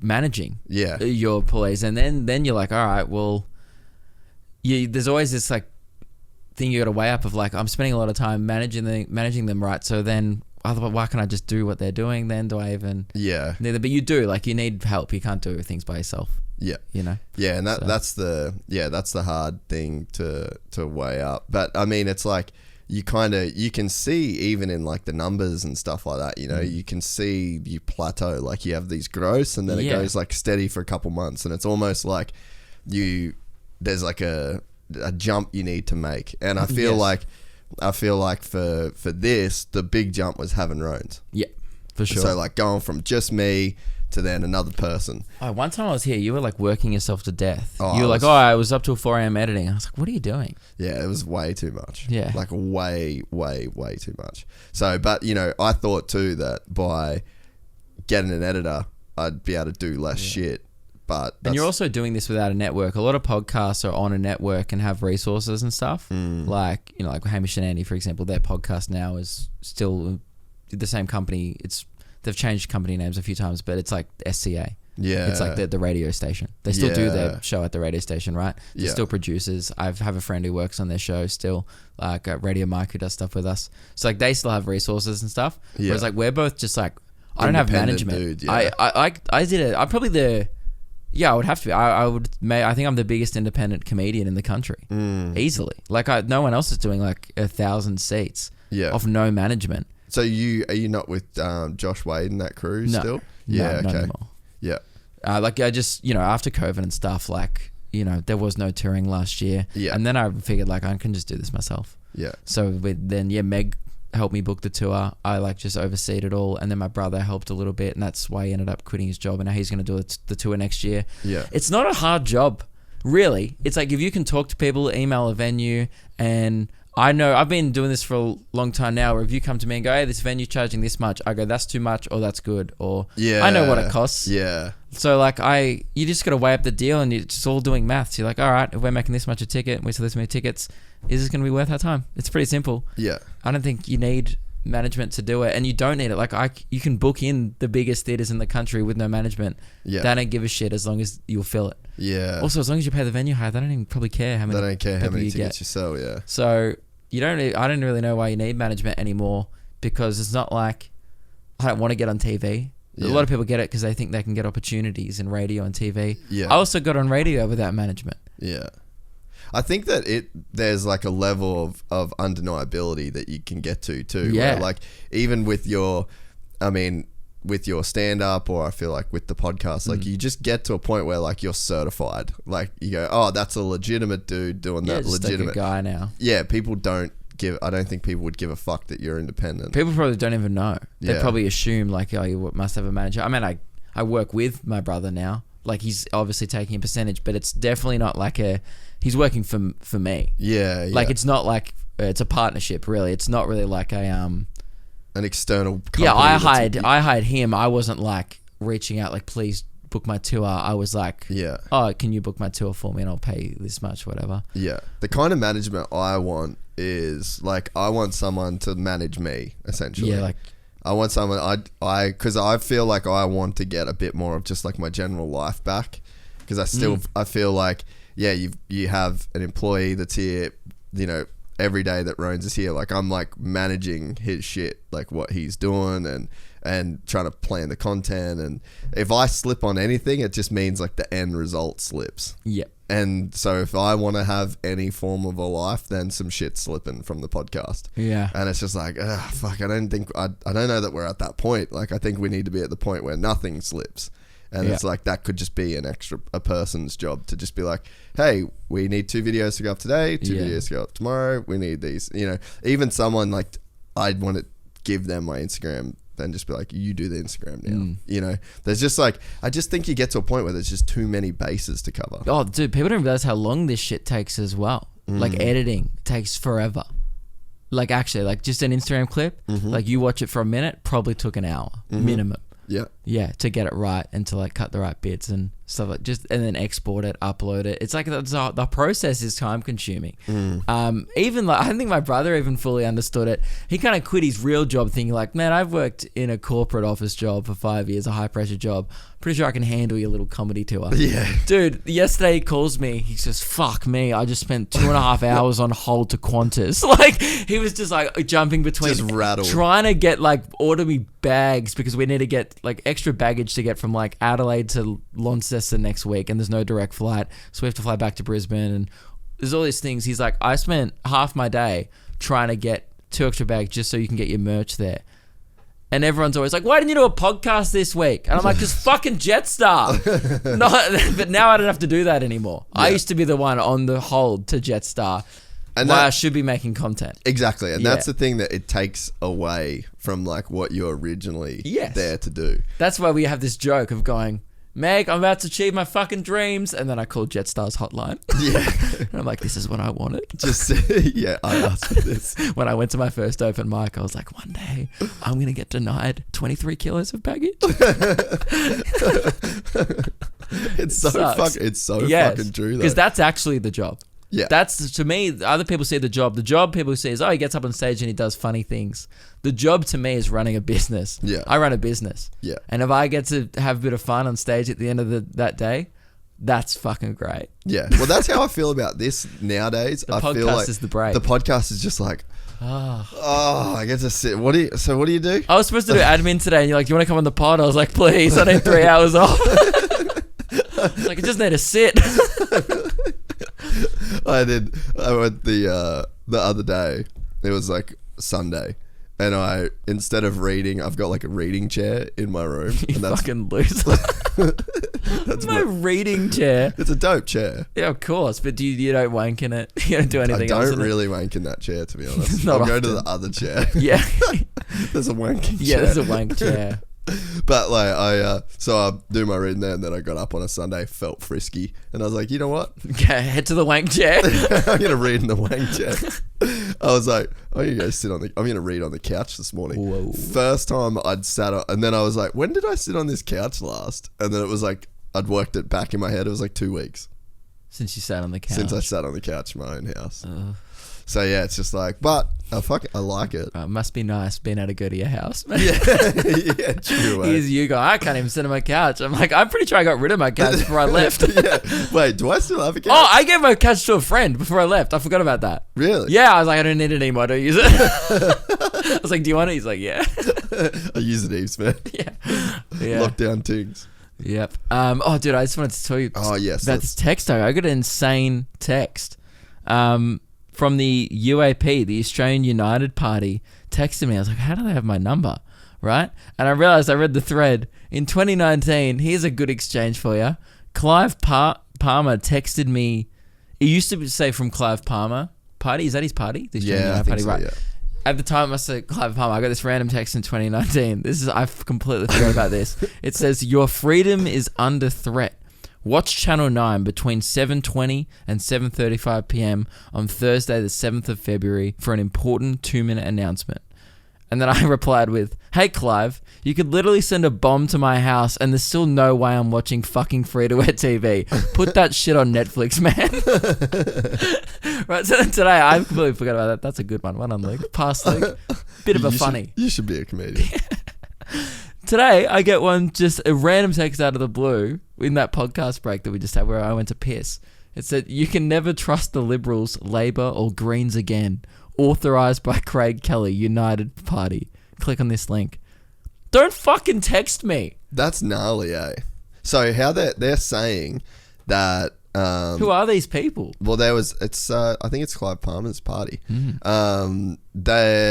I heard something or read something or somewhere popped up where it was like this party sent out bulk text messages, which is illegal. Yes. But then those cheeky little dogs were like, "Oh, it's a random number generator." Isn't that still illegal? I guess that wouldn't be illegal to just randomly generate numbers and text them. I think that skirts the laws. I mean, I could randomly generate a number. Yeah. That's what they're... So that's their way around the laws. So that and that's the fucking... That's kind of the problem that we're in with all this shit, is that we've just got all these people... That text makes me want to vote for the Labor, Liberals and the Greens, more than at you. the same time. At the same time, just to spite you. Fucking I don't even know what wild, their policies are, dude, but they're not texting me, so... Do you normally vote? Yeah, I vote. Do you know what you're voting for when you vote? Yeah, I like... I mean, I think everyone starts off when they're young voting for whatever their parents vote. Like my dad's a teacher and like my mum works retail, so they vote Labor, right? Because, you know, like they're like working class people, like... But yet, like, I know a lot of people whose parents are rich and they vote Liberal. But then they kind of did their research and they're like, oh, I don't agree with a lot of this. Like, because, like, Liberals don't really favour young people, right? They make white rich people even richer, traditionally. But I don't really know enough about it to, like, actually have an informed opinion about it. I just vote whatever I think is right. But isn't that what everyone does? Yeah. Like, or they don't vote at all. Or they don't vote. Yeah. Who, like, you either just, fill in your name and just go and do the dick pic. Draw a dick and then... Yeah. It is hard to know, though, because that's one of the things that when we had Malcolm Roberts on, he was like, well, the problem is, like, the people have done it to themselves. And it was like, yeah, we don't vote, but also, who are we voting for? Seems like whoever gets in, the party can axe them anyway, and then replace them with who... Like... Julia Gillard was the Prime Minister of Australia at some point. How the fuck did that happen? Yeah. And then people... she axed Kevin. Yeah, people voted for Kevin, and then she yeah. got in. Yeah. So then you just Kevin 07. I remember that campaign. He played handball. It was dope. Fuck, he was a kook. Yeah, Kev. I mean, bring Kev back. Big Kev. He's a great bloke. I think he was good. I mean, I was 10 at the time, but I was like, fucking good bloke. Kevin 07. That was a good campaign that they did there. Yeah, but I mean, it rhymed. Yeah, that's exactly. How they got me. I mean, I wasn't voting at the time, but I was on board. Yeah, I would have. I had a free sausage that day. But yeah, I think that's the problem why most people don't vote, because they just see that shit and they're just like, ah, fuck. Oh, people get so pissed off just hearing like this like arguing. Imagine hearing two people argue at a party all night and then at the end you have to choose one. You're like, neither, go home. Yeah, you're both drunk fuckwits. Yeah, leave. That's what it is. It's like they argue for months on television. You get so sick and by the end, they lose sight of what they're arguing about. Like, oh, the Labor said this. Well, the Liberals said this. And it's like, what are you talking about? Like koalas? And now you're talking about like something completely different. Now you're talking about random, oh, they didn't fund this. It's like, all right, well, stay in the pocket of the argument. Yeah. Yeah, it's fun. I don't know how you get around that. I don't know how we get better, because one thing... I'm not the person to ask. No, yeah, I know. Fuck. That's the one thing that... The new Jackass movie looks good. But I'll keep watching TikTok on repeat. Hell yeah. Yeah, I don't know how to fix that shit. And I don't know what to do. And because I want to be more active. I think everyone wants to be like a socially conscious person that's like helping make the world a better place. But I don't know. Can ya? Yeah. No, when I'm busy, bro. I got, Steve-O's back. It's like, he's got a YouTube channel now. Doing a great podcast. Got shit on. Yeah. Fuck, there is a lot of people doing podcasts now. Yeah, not enough white guys out there saying it like it is. I think there's room for one more. Who should be next? Yeah. Who's someone I've got two. What's that? I've got two. I'm part of the problem. I'm a huge part of the problem. Nah, I think you're doing fine. Who should have a podcast that doesn't have one? I was going to say Osher Ginsberg, but he does. It's very popular, actually. Kanye. Could you imagine that? I wouldn't listen, but I'd watch the clips. Imagine if Trump had a podcast. Oh, yeah. That would be hectic. No, he shouldn't have one. Cause He can barely have Twitter, and that's 240 characters. Yeah. No, he shouldn't have a platform, that man. That man is... He's a wild dude. Isn't that crazy? I know, like, that was news 5 years ago, but I still think about it sometimes. I'm Like, that happened. like, they made him president. We lived through that. And that was a thing. And it wasn't that bad. Really wasn't. I mean, I wasn't there. So I'm sure it was bad for some people, but I wasn't there. It's pretty funny, though. It's insane that could actually happen. It's almost as insane as, like, me running for prime minister. Yeah, which you should do. It's like, get out there, like, what are your thoughts on economics and international relations? And I'm like, come. K-pop. Thank you very much. It's like that episode of Community. Have you seen that where they're running for, like, No, what's Community? class? I haven't seen that. Oh, you don't even know what that is. If I don't know about it. Dan Harmon. It's a show written by the guy who wrote Rick and Morty. Oh, okay. Yeah. I like that dude. Yeah. Great writer. Yeah, great show. Big time. Donald Glover's in it. Oh, right. Yeah. Chevy Chase is in it. Yeah. Good show. Okay. I might add that to the Yeah, list 6 of seasons in a movie. things I should watch that probably won't. Yeah. I was going to say something. Oh, because it's a podcast. Forgot where I was. I was going to say something. Is that okay? I'm actually stopping to do my podcast and doing. I actually haven't announced this. Oh, what a scoop! A little bit of a gypsy scoop for you. Yeah, perfect. I'm just gonna stop doing my solo one and doing one with my girlfriend Meg now. Yeah. Yeah, gonna hit that couples angle. I think I'm just better talking to someone. I find it more fun having a conversation than me just like, yeah. So this like homeless guy was just beating the shit out of a Lamborghini, which did happen. That's the whole story. I just walked past and I was like, I don't want to know why or how. Gold Coast. Yeah, It's Gold enough. Coast. That's it. What's the dynamic like with the making content with your missus? We're just terrible, disgusting people. So people love it. We just talk about. It gets too personal. That's the appeal, I think. We do it on Patreon already. Yeah. And usually we have this barrier of a paywall. So we Behind say all the... Yeah, it's on, like, it used to be on my Patreon. Now it's just the Luke and Meg Patreon, and we're going to start doing that as a full-time thing, and I'm going to drop my solo one.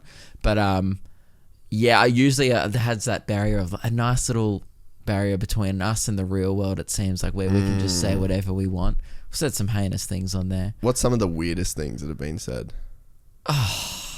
Like, just gross stories. Like, one time I accidentally did a cum on the floor. Just didn't, it was just dripped. I was trying to make it to the toilet. Fell short. And just little stories like that. Carpet or tiles? I think it was tiles from memory. Tiles is easy to just things manage. that you should never tell a stranger. That you tell. And now, that was behind a paywall. Now it's not. Things that like, it's just a bit weird because everyone has the internet. My mum has the internet. Yeah. If she wanted to, she could know that I've done a cum on the floor. And that's horrible. That's terrible. That shit you shouldn't tell your mum. Just shit that shouldn't be on the internet in general is kind of what we talk about. But again, that's the appeal. And also, I'm a pretty open book. Like, I'm open about, money. A lot of people aren't open about that. I'm open about, like, my personal life. At this point, I'm like, what am I trying to hide? Everyone knows everything about me. So, is there any places you don't go? Yeah, I don't really talk about, like, my family and really close friends. Like, there'll be things I keep off content for sure. Like, everyone does. Like, intimate conversations that aren't for repeating. Yeah. You have with friends and family, of course. But even still, like, I don't really talk about my parents too much because, like, they're awesome. I fucking love my parents. But they didn't ask for this. Yeah. Like, they didn't ask to have a spotlight thrust upon them. Yeah. I always think that about, like, Logan Paul, like, and Jake Paul. They brought their parents into it. I feel like their parents wanted it. They wanted it. Yeah. They're white trash for sure. But my parents, like, they're just doing their own thing and they support me in everything I do. And yeah, they don't want that. So I just don't talk about them that much. Yeah. And then that's good because my dad's a teacher. So yeah. And you've got a young audience. Yeah, and it happens sometimes where, like, I get comments like, "Oh, your dad taught me." I'm like, "Cool." Yeah, right. Great. And I say things that obviously aren't appropriate for a primary school, and I don't want that to reflect on him, Yeah. you know, as on his profession or anything. And it shouldn't reflect on him. We're different people. Yeah. So, yeah, I just don't, I probably don't talk about them that much. I bring, if they come up in a story, like I'll tell the story, like, oh, I was with my parents and this happened. Yeah. But, why would I don't talk about my brother that much up until recently? Because again, I didn't want it to affect his career. Yeah. I didn't want that Kidgell association, just in case it got back to him. Yeah. That's the only thing I'm conscious of, is affecting other people around me who didn't ask for that. Yeah. That's why I was like very clear at the start of my relationship with Meg. I was like, I could just like never bring you up. It's up to you. Yeah. She's like, no, I don't mind. Right. But you know, my ex, like I didn't talk about her as much because I don't know, she wanted to do her own thing, and that's fair enough. Yeah. Like I'm happy to keep things personal. What are you? Do you talk about? Nah, I'm pretty much... You're an open book? Nah, I pretty much don't talk about my personal shit, like relationship-wise. Right. On here. Just, I don't know. Just feel like people don't care from me. Like, it's not something that they want. And then, as well, like, the balance... I already feel engrossed by this shit. Yeah. As it is. Oh, yeah. So sometimes I'm like, geez, it's all bloody me, isn't it? Because that is my life. Yeah. It's like hard to detach from that shit. And then it's nice to have like these little islands where there people don't know. And, you know, because the thing is like people really... I'm very open about like myself and like things I think and things I do and, you know, that sort of shit. Like I'm fine with people like knowing me. But yeah, in terms of just like the personal shit, I don't know. I just feel like there's like some little pocket that I want to keep as Switzerland, you know, where it's just like, you know, it's just like over there. It's a neutral zone. Yeah, it's just like there's no, you know, it's just not, otherwise it just becomes too much. And I just don't want to like play into that too. But I definitely like... People do love hearing about the relationship stuff from Meg and I, because she's in my videos a lot. Yeah. And they feel like they know us both. Yeah. And then, I mean, I do that. There's a couple I watch from America, Cody Ko. He's like a YouTuber. He does videos with his girlfriend. Yeah. And me and Meg always watch them together. I'm like, oh, his girlfriend's in another video. Yeah. And she loves watching the videos that his girlfriend's in, because it's like you can relate to it as a couple. So I think there is a market for that, and we like doing it together. Yeah. And, you know, like we're at the point where now we're like, you know, like we're not going to break up. Like we're, you know, probably going to be with each other for the rest of our lives. We don't, neither of us plan to break up with each other. So, you know, and so we're just like, why don't we just have fun on record now? Because we have like fucking hilarious conversations in the car all the time. And there's sometimes where I'm like, man, like, fuck, we should be recording this. This is good shit. But then there was also that thing for years of like, I don't want to make this our relationship. So it will be interesting actually to see. We're going to have to navigate that of like what's for public knowledge and what's for private. Yeah. And obviously it'll be hard to toe the line, but you can always edit a podcast. That is true. Yeah. If something said that you really didn't want out there, you could probably just cut it out. But I don't know. That'll be interesting. It'll be a new experience. I'm excited about it. So we're hoping to start that at the end of the year. Yeah, right. It will be cool. And I think that Meg's a performer too, you know. Like she's like a comedian in her own her own right, and she did performing before I met her. She was like did musical theater, and she's very talented. She's a great singer and stuff. So she's not like, it's not like I've just thrust her into the spotlight. Yeah. She was doing that when she was 13. Yeah, she was like kind of in that lane already. Yes. Yeah, I think that then makes sense. I've definitely thought about I've thought about it as something to do, but like you think about the way that people just get so obsessed with that shit though. You know, like if you dated a chick that was in the public eye in any capacity and then you guys put that out there, like, fuck, I could just see it reaching like crazy audiences. Like I can see why that would be a strategic thing to do too. Oh, YouTubers do those fake marriages. Do you remember that? Like they used to do, like these vloggers used to like fake marry people, a YouTube marriage. What? Hasn't Jake Paul done like 3 of those? Yeah. Like we got married. It's like, what? Just to get like a couple more million views on your video? That's a lot of money though. I guess it's probably no. I mean, I guess it's just like that thing of trying to top the next idea. Well, it's just relevance. Like just doing anything to stay. That was the real thing as well, where I kind of decided to not have that be like a thing that people were after, because once you give people that kind of shit, then it becomes they like want more and more and more. You've got to do more. You've got to. You know what I Yeah. mean? Like that's a sort of a trap to it. I'm contemplating re-entering that world next year, but doing it on my own terms because I'm conscious of the fact that that's how Logan Paul ended up filming the dead body. What's that? Because he's just trying to top the next Yeah. next idea. Everything has to be better than the last video. Yeah. And like that constant struggle to be like, well, we've done this. What's some other crazy shit? And by the end, you lose sight Yeah. of like your friendships, your personal life, and you're just doing fucking anything Yeah. for camera. But what I essentially want to do, this is part of the strategy I guess I was talking about for next year, is I want to start a thing where I've already kind of doing these tour vlogs where it's like half vlogs, just funny shit, and then it cuts to me doing stand up. And for some reason I have this like vision that I feel like it could be a really popular model is if I do like so I do like David Dobrik style vlogs but intercut with me on stage. Yeah. And then it's like kind of like what Seinfeld was like. There was that bit Yeah, like yeah. like that chat that was related. It's like him Yeah. and George would have a funny discussion, And then it it goes would cut back, to him being yeah. like, you know, when your friends do this, Yeah. or yeah. it cut to him at a dry cleaner. Yeah. There's a sketch in the show like the episode is about them being at the dry cleaners, and then cuts him on stage going like, you know what I hated the dry cleaner? Not Yeah. necessarily that much of a parallel, but just like, this is my life, and we do plan shit like what David Dobrik and stuff do. Like, you know, they go out of their way to film content with their friends. I will go out of my way to like, all right, today we're going to like axe throwing, and we're going to this place, or we're going to go to a break room, and then we're just going to vlog and film it all and cut it all up.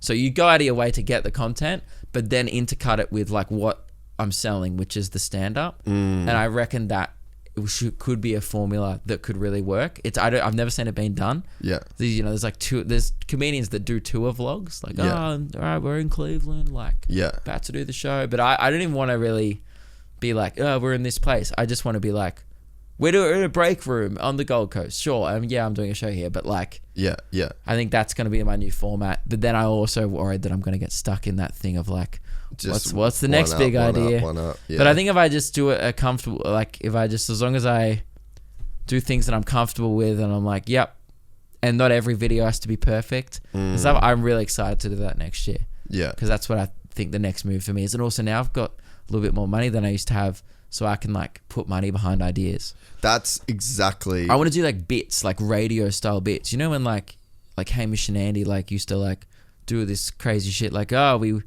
attached ourselves together for a week. Yeah. Yeah. Or like, oh, we went to this castle and Yeah. did this. Yeah. I want to start like running it like it's a TV show. Like I have producers going like, all right, today we're going to like build a 100-meter slip and slide down a big hill. Yeah. And I'm going to invite all my friends around. I'm going to get beers. We're going to have a party. And then I'm just going to like, that's a vlog. Yeah. Us just smashing beers and going down this 100-meter slip and slide. And then it cuts to stand up. Yeah. Yeah. Yeah. I think that'll be like a good format.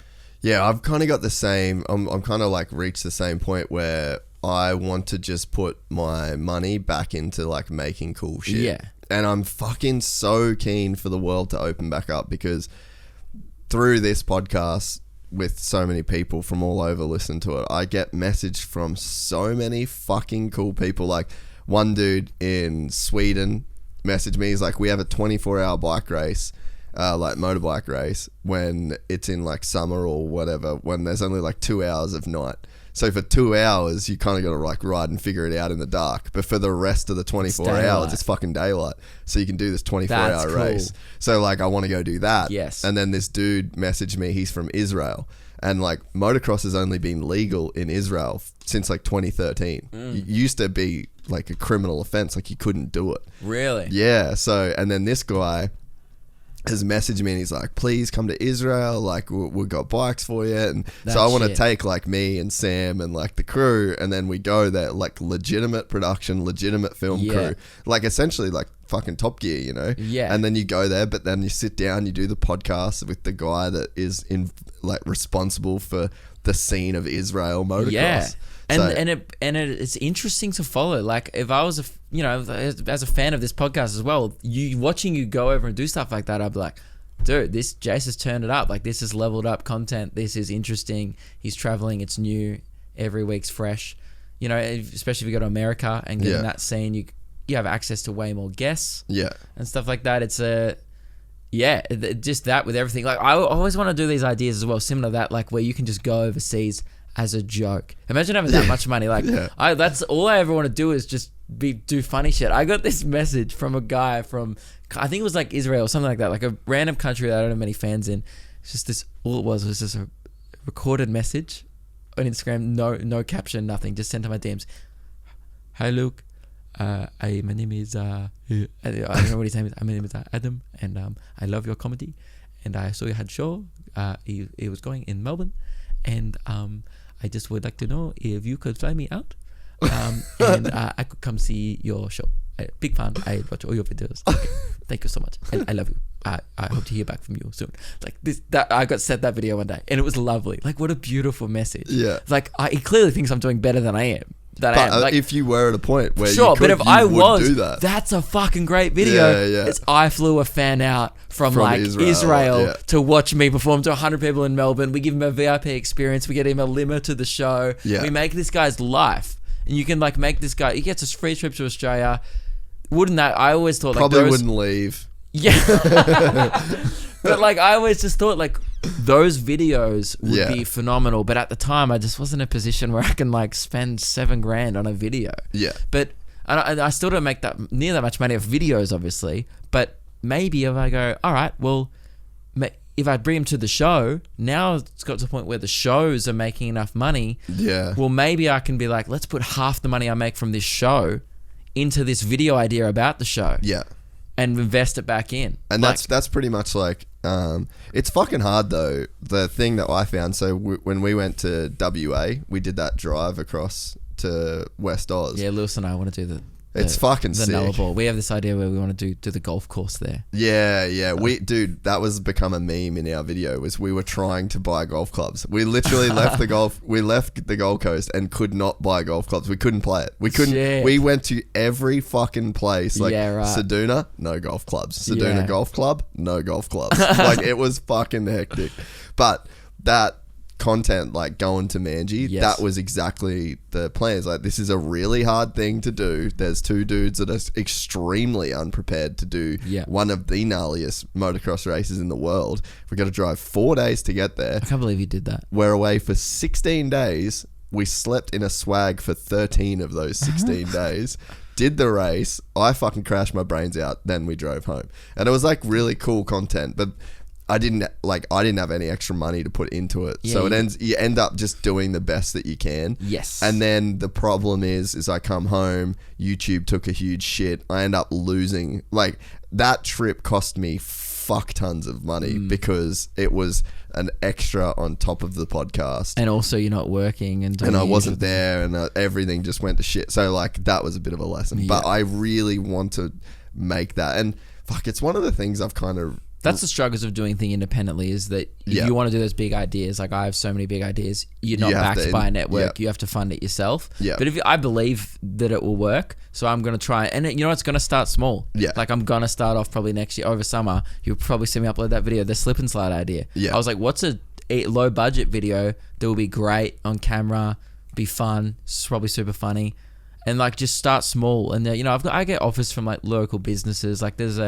the Lumberjacks axe throwing place on the Gold Coast. It's like, man, next time you come here, we'd love to have you. Like, come on in. That stuff's cool. With friends, and like come axe throwing, like break rooms, hit me up, escape rooms. I'll probably start small, start doing little shit like that. And then, you know, I go there, I give the business a shout out, and I get it to go bring all my friends for free. Yeah. That's probably where I think the level will start. But by the end, I just want to be doing like stupid, crazy shit where it's like, wait, he's a comedian? It's like, why the fuck is he doing this? It's like, because it's funny, dude. Because that was my next point. You know, like one of the things I've definitely realized through doing this for the last 4 years is like, I'm a content creator. Like, I don't know why or where that come from, but if I look at my entire life, since I was 18, I bought my first camera. Like, I just enjoy making good content. It's just like a project, and then you fucking do it. If you nail it, it feels good. People like it. And but it's a weird thing to like, I don't get where that urge comes from to like create cool content. Did you grow up? See, I think for me, it truly stems from like being a huge fan of Hamish and Andy. Because the thing that like, I was a fan of radio, I guess, but other shows never like stuck with me because I used to get, like everyone did, they got sucked in by like, what are they doing now? That was always the thing. People used to talk about it at school, like ghosting.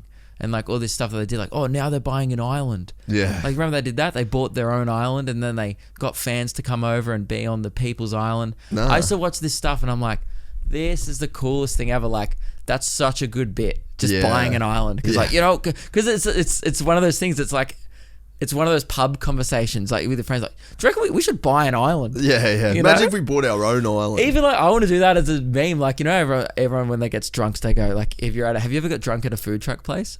Nah. All your friends go, we should start a food truck. We should get a food truck. Wouldn't that be a good video? I was going to Food say. truck for a week. What a great video. We just take it around to our friends' houses, set up the front and go, what do you want, mate? And we just like make our friends Can we do kebabs. That's a great video, yes. Because we got... Do you have access to a food yeah, truck? so we should start a food truck, James. friends of our show, Anarchy Trailers, they make food trucks. Fuck. So we should just say to them like, hey, can we just borrow a food truck? What would we make? What would be on the menu? I feel like I'd have to make like the Luke Kidgell special. What is that? Like Wheat Bix. Could you imagine that? Serving fucking Weet-Bix out of a food It's like, truck. nah, it's like, oh, that's a bit simple. Mate, I put banana on it. All right. You can fucking really sex up some Weet-Bix. Get a bit of raw sugar on there. Fuck yeah. Yeah, a bit of fruit. Stevia. Yeah. Get weird with it. Get crazy with your milk. Almond, soy. I'll offer the lot. It's a food truck. We'll be doing almond. We'll be doing almond. But you are right. Like, that is like funny shit to do. And I was talking this about you the other day when we were catching up. I was like, oh man, I would love to go. You had Logan on. Oh, what's his name? yeah, Martin. yeah, He's yeah. from Logan. Yeah. Fuck, I'm an asshole. The guy from the BMX guy. Yes, I was Logan like, man, Martin. I'd love to. Oh, that is his name. Yeah. Yeah, okay. For a second. Logan from Logan. But he is you Logan got both from things Logan. right. Yeah. Yes. You're not an asshole at all. Yeah, okay. I was like, oh man, I'd love to go. I saw his setup on TikTok, like his home BMX setup in his backyard. And even Ryan Williams. Yeah. Like, I've watched his videos, you know, he's that big mega ramp. Wouldn't it be great? Even if I'm not the guy on the ramp, maybe we could figure out something where I go down on a bike and go into the big crash mat. So I'm not going to like actually fuck myself up. Yeah. Wouldn't it be great? I'd just love to go around Australia and film with interesting people. They don't have to be comedians stuff. I don't even really want to film with comedians that much. I obviously would because they're my friends, but like I want to go film with people I'd never otherwise be in a room with. I'm like, today we're here and we're doing this. And it's like, what? Using a mega ramp. And it's cool. It's good for both parties as well. But that only works with those people if you're getting views. So I think I need to start off small. Yeah. For 1 year, do achievable I could ideas. get you onto those places for sure, though. I just don't know if it'd be worth their time yet. Unless I post it on TikTok, then it'd be probably worth their time. Yeah, we'll just post on TikTok. Yeah, exactly. So I'm just going to start doing stuff like that where I'm collaborating with interesting people who are doing crazy shit in their backyard. I think that's what I want to do and make it like really tight 5 minutes. That's why I'll still watch David Dobrik. Have you seen his vlogs? Yeah, not a lot though. They're just so good because it's like, what is he going to do next? Yeah. And like you come in and he'll brush over like an idea that would cost him like 50 grand. And it happens in like 20 seconds. It'll be 30 seconds of the video. Yeah. And that's what keeps me coming back. Fuck, he doesn't even make it the clickbait. Nah. He doesn't go, my friend went upside down in a helicopter. He just goes like, she lied to me is like the title. Because you click on any title he releases because you know it's going to be full of crazy shit. Yeah. I was really thinking that his podcast was going to be fucking huge. He stopped it. Yeah. It would have been. It would have been so good. Would have been like the biggest one in the world. For sure, man. Like, it's fucking insane how well he would have done out of that. Yeah. I wonder how much that whole saga cost him. A lot. He'll start it again. He's just got to wait for this to brush over. He'll start it. It'll be just as big. Yeah. Maybe less big. I don't know. He can look at Logan Paul, man. He came back from quite literally the dead. Yeah. He came back from... I was like, what an asshole. What a piece of shit. And he would agree, I'm pretty sure. He seems like he's talked about it. I've heard him talk about it a lot. I was going to say, I think that's why it worked for him, is like he really grew as a person. Yeah. Like you could actually genuinely see the direction that he went in. I think that's the cool thing about boxing. David could do that. Yeah, for sure. Like he could definitely. Yeah. Like you could or you couldn't. Like you could kind of choose. It feels like he's still trying to ignore a bit and just move on and pretend it never happened. Yeah. Which I did lose a little bit of respect for him for. But I just respect him so much as a content creator that I'm like, man, I don't give a fuck how toxic their friendship group is. This rips. Yeah, they do kill it. I watch it just as a fan of content. Yeah. Not even as a fan of the individuals in it. I'm just like, what you have produced here is incredible. Like ideas that you're coming up with twice a week Yeah. in LA, just like, what can we film today? Like, let's get on a Hollywood tour bus, go around and yell at strangers in a microphone. Great. Done. Cool. Then the next idea. What's the next one? All right, let's go to Thingo's house and do this. Yeah. After a year, that's hard to keep coming up with new ideas. I just respect it on that level. Oh, definitely, man. And you're right though. Like, it does sort of seem like he is just trying to like brush it off. He wants to stay the same character. Yes. And it feels like Logan was like, oh fuck yeah, I probably don't want to be this guy forever.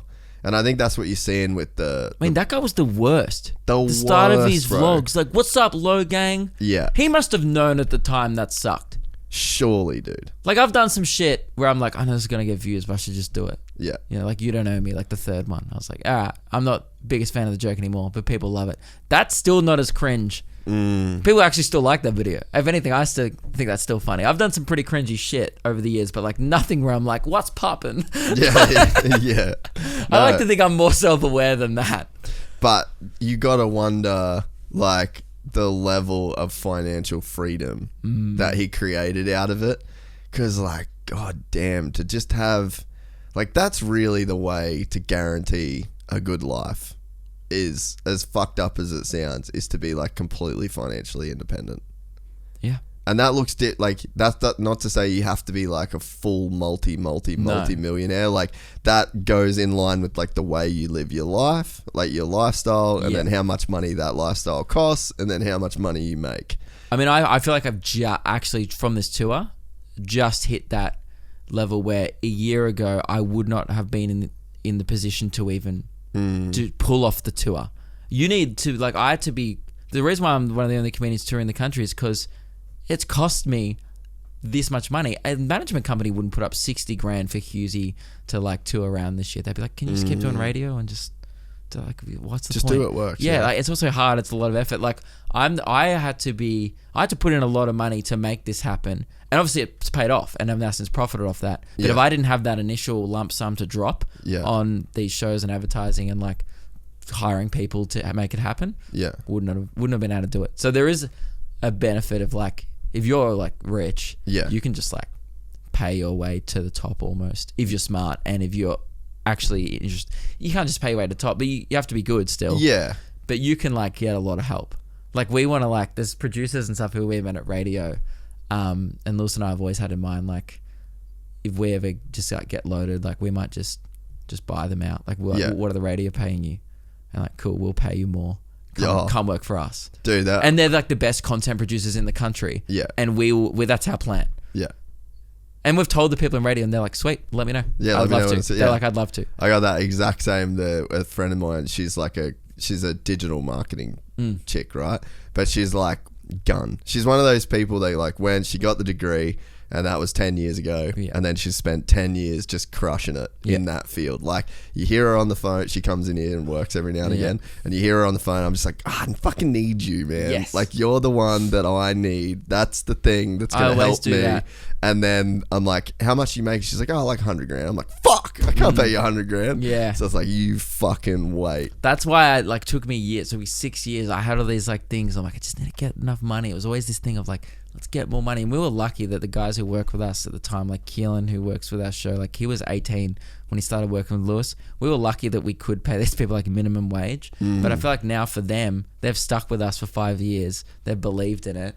Now it's going to start paying off for them. Yeah. I think in the next few years, hopefully. Like, it already is paying off for people who work for me and stuff. It's going quite well this year, obviously. And I think I can do even more next year. And it's not really about ticket sales and stuff. It's about like, I don't see ticket sales as like, oh, yep, I'm doing theaters now. I see that as a way to improve my YouTube channel. Yeah, I'm like, exactly. Dude, now I can fly that dude from Israel. That's gonna be the best video.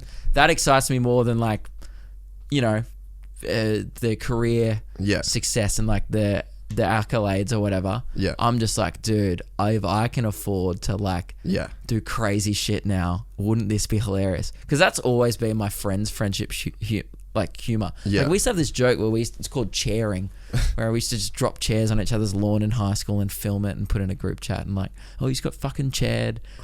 But imagine just doing that, but like on a grand scale. Yeah, so got Tesla, bitch. No, literally. Just be like, I could like do that joke now, I could be like, so in high school, we used to have this event. I explain the joke and I show these old videos that we still have. And I go, so now I thought I'd step it up a notch. And I buy like a 10 grand throne and just dump it on my mate's lawn. I'm like, you got fucking thrown. And just run away. That's, to me, is just the dumbest idea. So funny. Yeah. Just stupid. That's probably not a great example, but like that's just the type of stuff I want to go into is like, even if I was wealthy, which I'm not yet, but like even if I was, I don't think I would ever live like one. I would just live comfortably and then spend all my money on trying to amuse people. Yeah. Even if it's just my friends, like I would be doing like bits that like at the pub, you know, like watch me put $4,000 on this virtual greyhound race. You know? You just essentially turn yourself into a bit. Yeah. Losing $4,000 on a dog named Santa's little fucking helper. I think that's all I want to do is just like put every bit of money that goes towards, it's just like towards like amusement. Well, I think that's the thing about it. Like it just becomes your lifestyle. Yeah. So it's just like, this is all I want to do. It's just fun to me. And the same, you know, like that trip to Manji, like I wanted to race that race. And it's like, oh, you can't take 3 weeks off work? Cool. Looks like you're working this whole time. So you better film something and put it on your fucking YouTube channel. Yeah. Before we wrap up, there's one big thing. Have you heard about what we're doing in Gympie next year? Nah. Gympfest. I fucking love Gympie, by the way. Please enlighten me. Okay, so there's like a big arc of the show, right? It's been a year build up already, almost, and it still hasn't happened, right? But when it happens, it's gonna hit.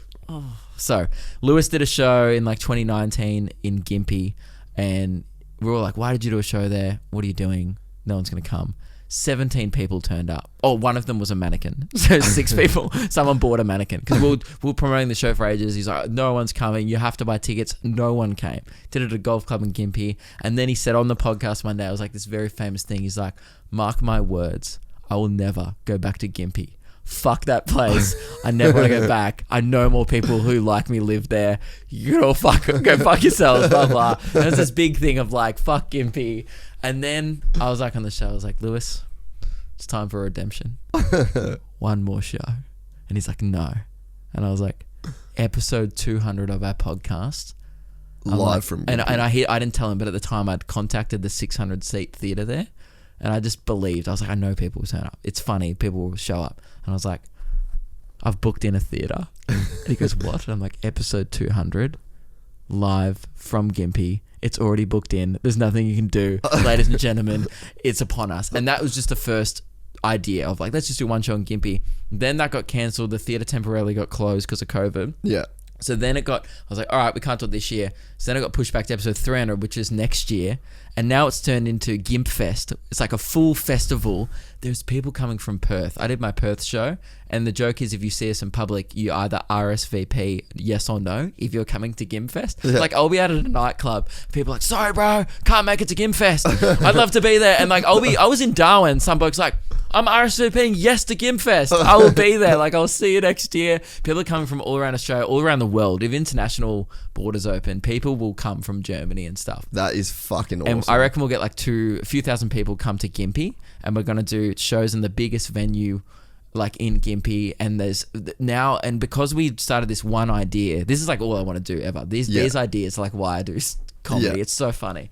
So it's like, get 2,000 people to converge on, let's be honest, what is a fucking shithole of a place. Like, it has a gun store and a bakery. A Beefy's pies. Yeah, it's really good pies. Yeah. And there's another idea that's come out of it, like his Keelan's obviously on our show, so he's like, Gympie has the last all-you-can-eat Pizza Hut in Australia. So now this new idea is we're going to try and eat out the all-you-can-eat Pizza Hut. Like, can we eat all of it? Because it's all you can eat. Yeah. So we're going to call them and be like... So you're just going to bring everybody from 2,000 people, like, get ready, because we will eat you out. We're just going to get all the local lesbians in the area. We need some strong jaw muscles in there. But, and then, like, there's all these things that, like, little nuggets of things, because the fan base is so excited about it now. Every week we get new little things of like, oh, guys, did you know? I found out there was a Kidgell Street in Gympie. So now we've started a map of attractions you can do at Gympfest. So there's a street. It's just a random street sign that says Kidgell Street. people are going to be rocking up all day throughout the weekend, getting photos in front of the sign. The people in that street are going, like, what the fuck is going on? To me, that's the shit that just makes me laugh more than any joke. Yeah. Is what about if we get 3,000 people to converge on Gympie for a weekend? They won't know what's happened. It'll be like bigger than the Ute muster, and then but it won't be like approved by the council. Everyone would just leave. The locals will be like, because they have a population of 20,000 people. Yeah. So we could increase their population by like 10%. Yeah. If we get 2,000 people there. That is fucking bizarre. And I think the reason why it appealed to a lot of people, that idea, is because of COVID. No one's been traveling. I think a lot of people are just like, fuck it. I want to go something. Yeah. Let's. I know people like, I'm getting everyone, all my friends, we're getting in a car. We're taking the week off work and we're going to go get pissed in Gympie, and like, we cannot wait. It'll be fucking fun. It'll be hilarious. The pubs every night will just be heaving. We're going to have to like spread ourselves. Like Lewis will have to go to one pub, I'll have to go to one, Kill will have to go to another, just to like, because there'll be so many people to like chat to and stuff. Is there strippers? Oh mate, the Gympie strippers will be. Who knows? Lit. Get more girls. Ship them in from the sunny coast. All right. Bring them in from Noosa. There'll be demand. It's gonna be. I'm just, that excites me more than anything. That idea is like, and just this idea of achieving this goal, and that is like what I want to keep doing. Just things like that. We got our version of that is mid 2K. What's the bike build? Like at the start of probably almost 2 years ago, when COVID first started, we were like, righto, let's fucking build these old 2-strokes. So we gave people like a year window, and we had 100 dudes buy these old bikes to like fix these old bikes, and then we're gonna have a race. But you're all racing each other. With the bikes we're gonna like we're gonna do a race. When is it happening? Well, COVID, yeah. So that's at the end. It fucking sucks because it was such a sick idea, and it's got so much momentum. There's so much behind it, and I'm just like, I have had to just sit here and take heat from people being like, when is it? When are you finishing your bike? Because I still haven't finished my bike. Yeah. And then I'm just like, hey guys, we all got to pump the brakes. Yeah. This is a little bit of a pot of gold at the end of the rainbow. We don't know when it is yet, but I just refuse to do it when any person that wants to do it would miss out due to COVID. I think the journey is better than the end result. Like, yes, the weekend will be fun in Gympie, but I think the year build up to me is like the fun part. Like those little nuggets of like Kidgell Street, let's eat out the Pizza Hut. Yeah. And now there's been talk, because we realized how quickly, because it's only a 600-seat theatre, is their biggest theatre there. So that's going to sell out like we'll sell way it too out quick. like in like a day, right? And then so how are you going to do that? So then there was chat. This is why the idea is so fun for us, because it just keeps snowballing. Yeah. Then we're like, Lewis, we're going to have to do a matinee. We're doing a matinee show, 12 p.m. in Gympie. Then we realized, oh shit, like that will probably just sell out too. Now there's been talk of a dawn service. 6 a.m. everyone files into the theatre after a night of drinking, and maybe it's just like 10 minutes and we do one podcast, we go back to bed. Alright, we're fucking out. Just ideas like that is what keeps like everything going. It's so fun, and it's fun to be a fan of. Like I love being amongst it, and I'm the guy, and I feel like I'm a fan of it. Yeah. Like people come up to me at shows like Sunny Coast last night. It's the place closest to Gympfest in the country. So half the crowd was like, I'll see you in Gympie, bro, because they're in the mandatory 4 hours. If you're within 4 hours of Gympie, it's compulsory attendance. Yeah, okay. If you listen to the podcast, but it's optional. That fits me too. I'm within 4 hours of Gympie. You have to come now. I'll be there. Yeah, you do. 100%. I'll also be there tonight. We just did 3 hours went quick then. Yeah, I know. Sorry. I was over. We always do this. I know. It was good. Really good. Just another thing. Yes. There's a guy driving up in our Patreon Discord from He's getting his light rigid bus license and is driving up to Gympie from Melbourne and picking people up on the way. Like there's people who've booked in on the bus, fans who are like, let's all travel together. There's busfuls of people coming. I like it. So funny. We thought if we do Manji next year, if we go back, I was thinking that we need to have like meetup points. Yes. And then just fully convoy and see like how many people we can get driving across the country with us to do this race. And then like, so you could just set up on the side of the road. Like we just camped on the side of the road every night. So like imagine pulling up, imagine fucking all of these dirt bike dickheads like myself that are driving to WA to race one of the gnarliest races in the country. You should record episodes on the side of the road. 100%. Yeah. And like fully make like Mad Max fucking shit. Have like DJ decks like every single night for 3 nights is like Burning Man. Yeah.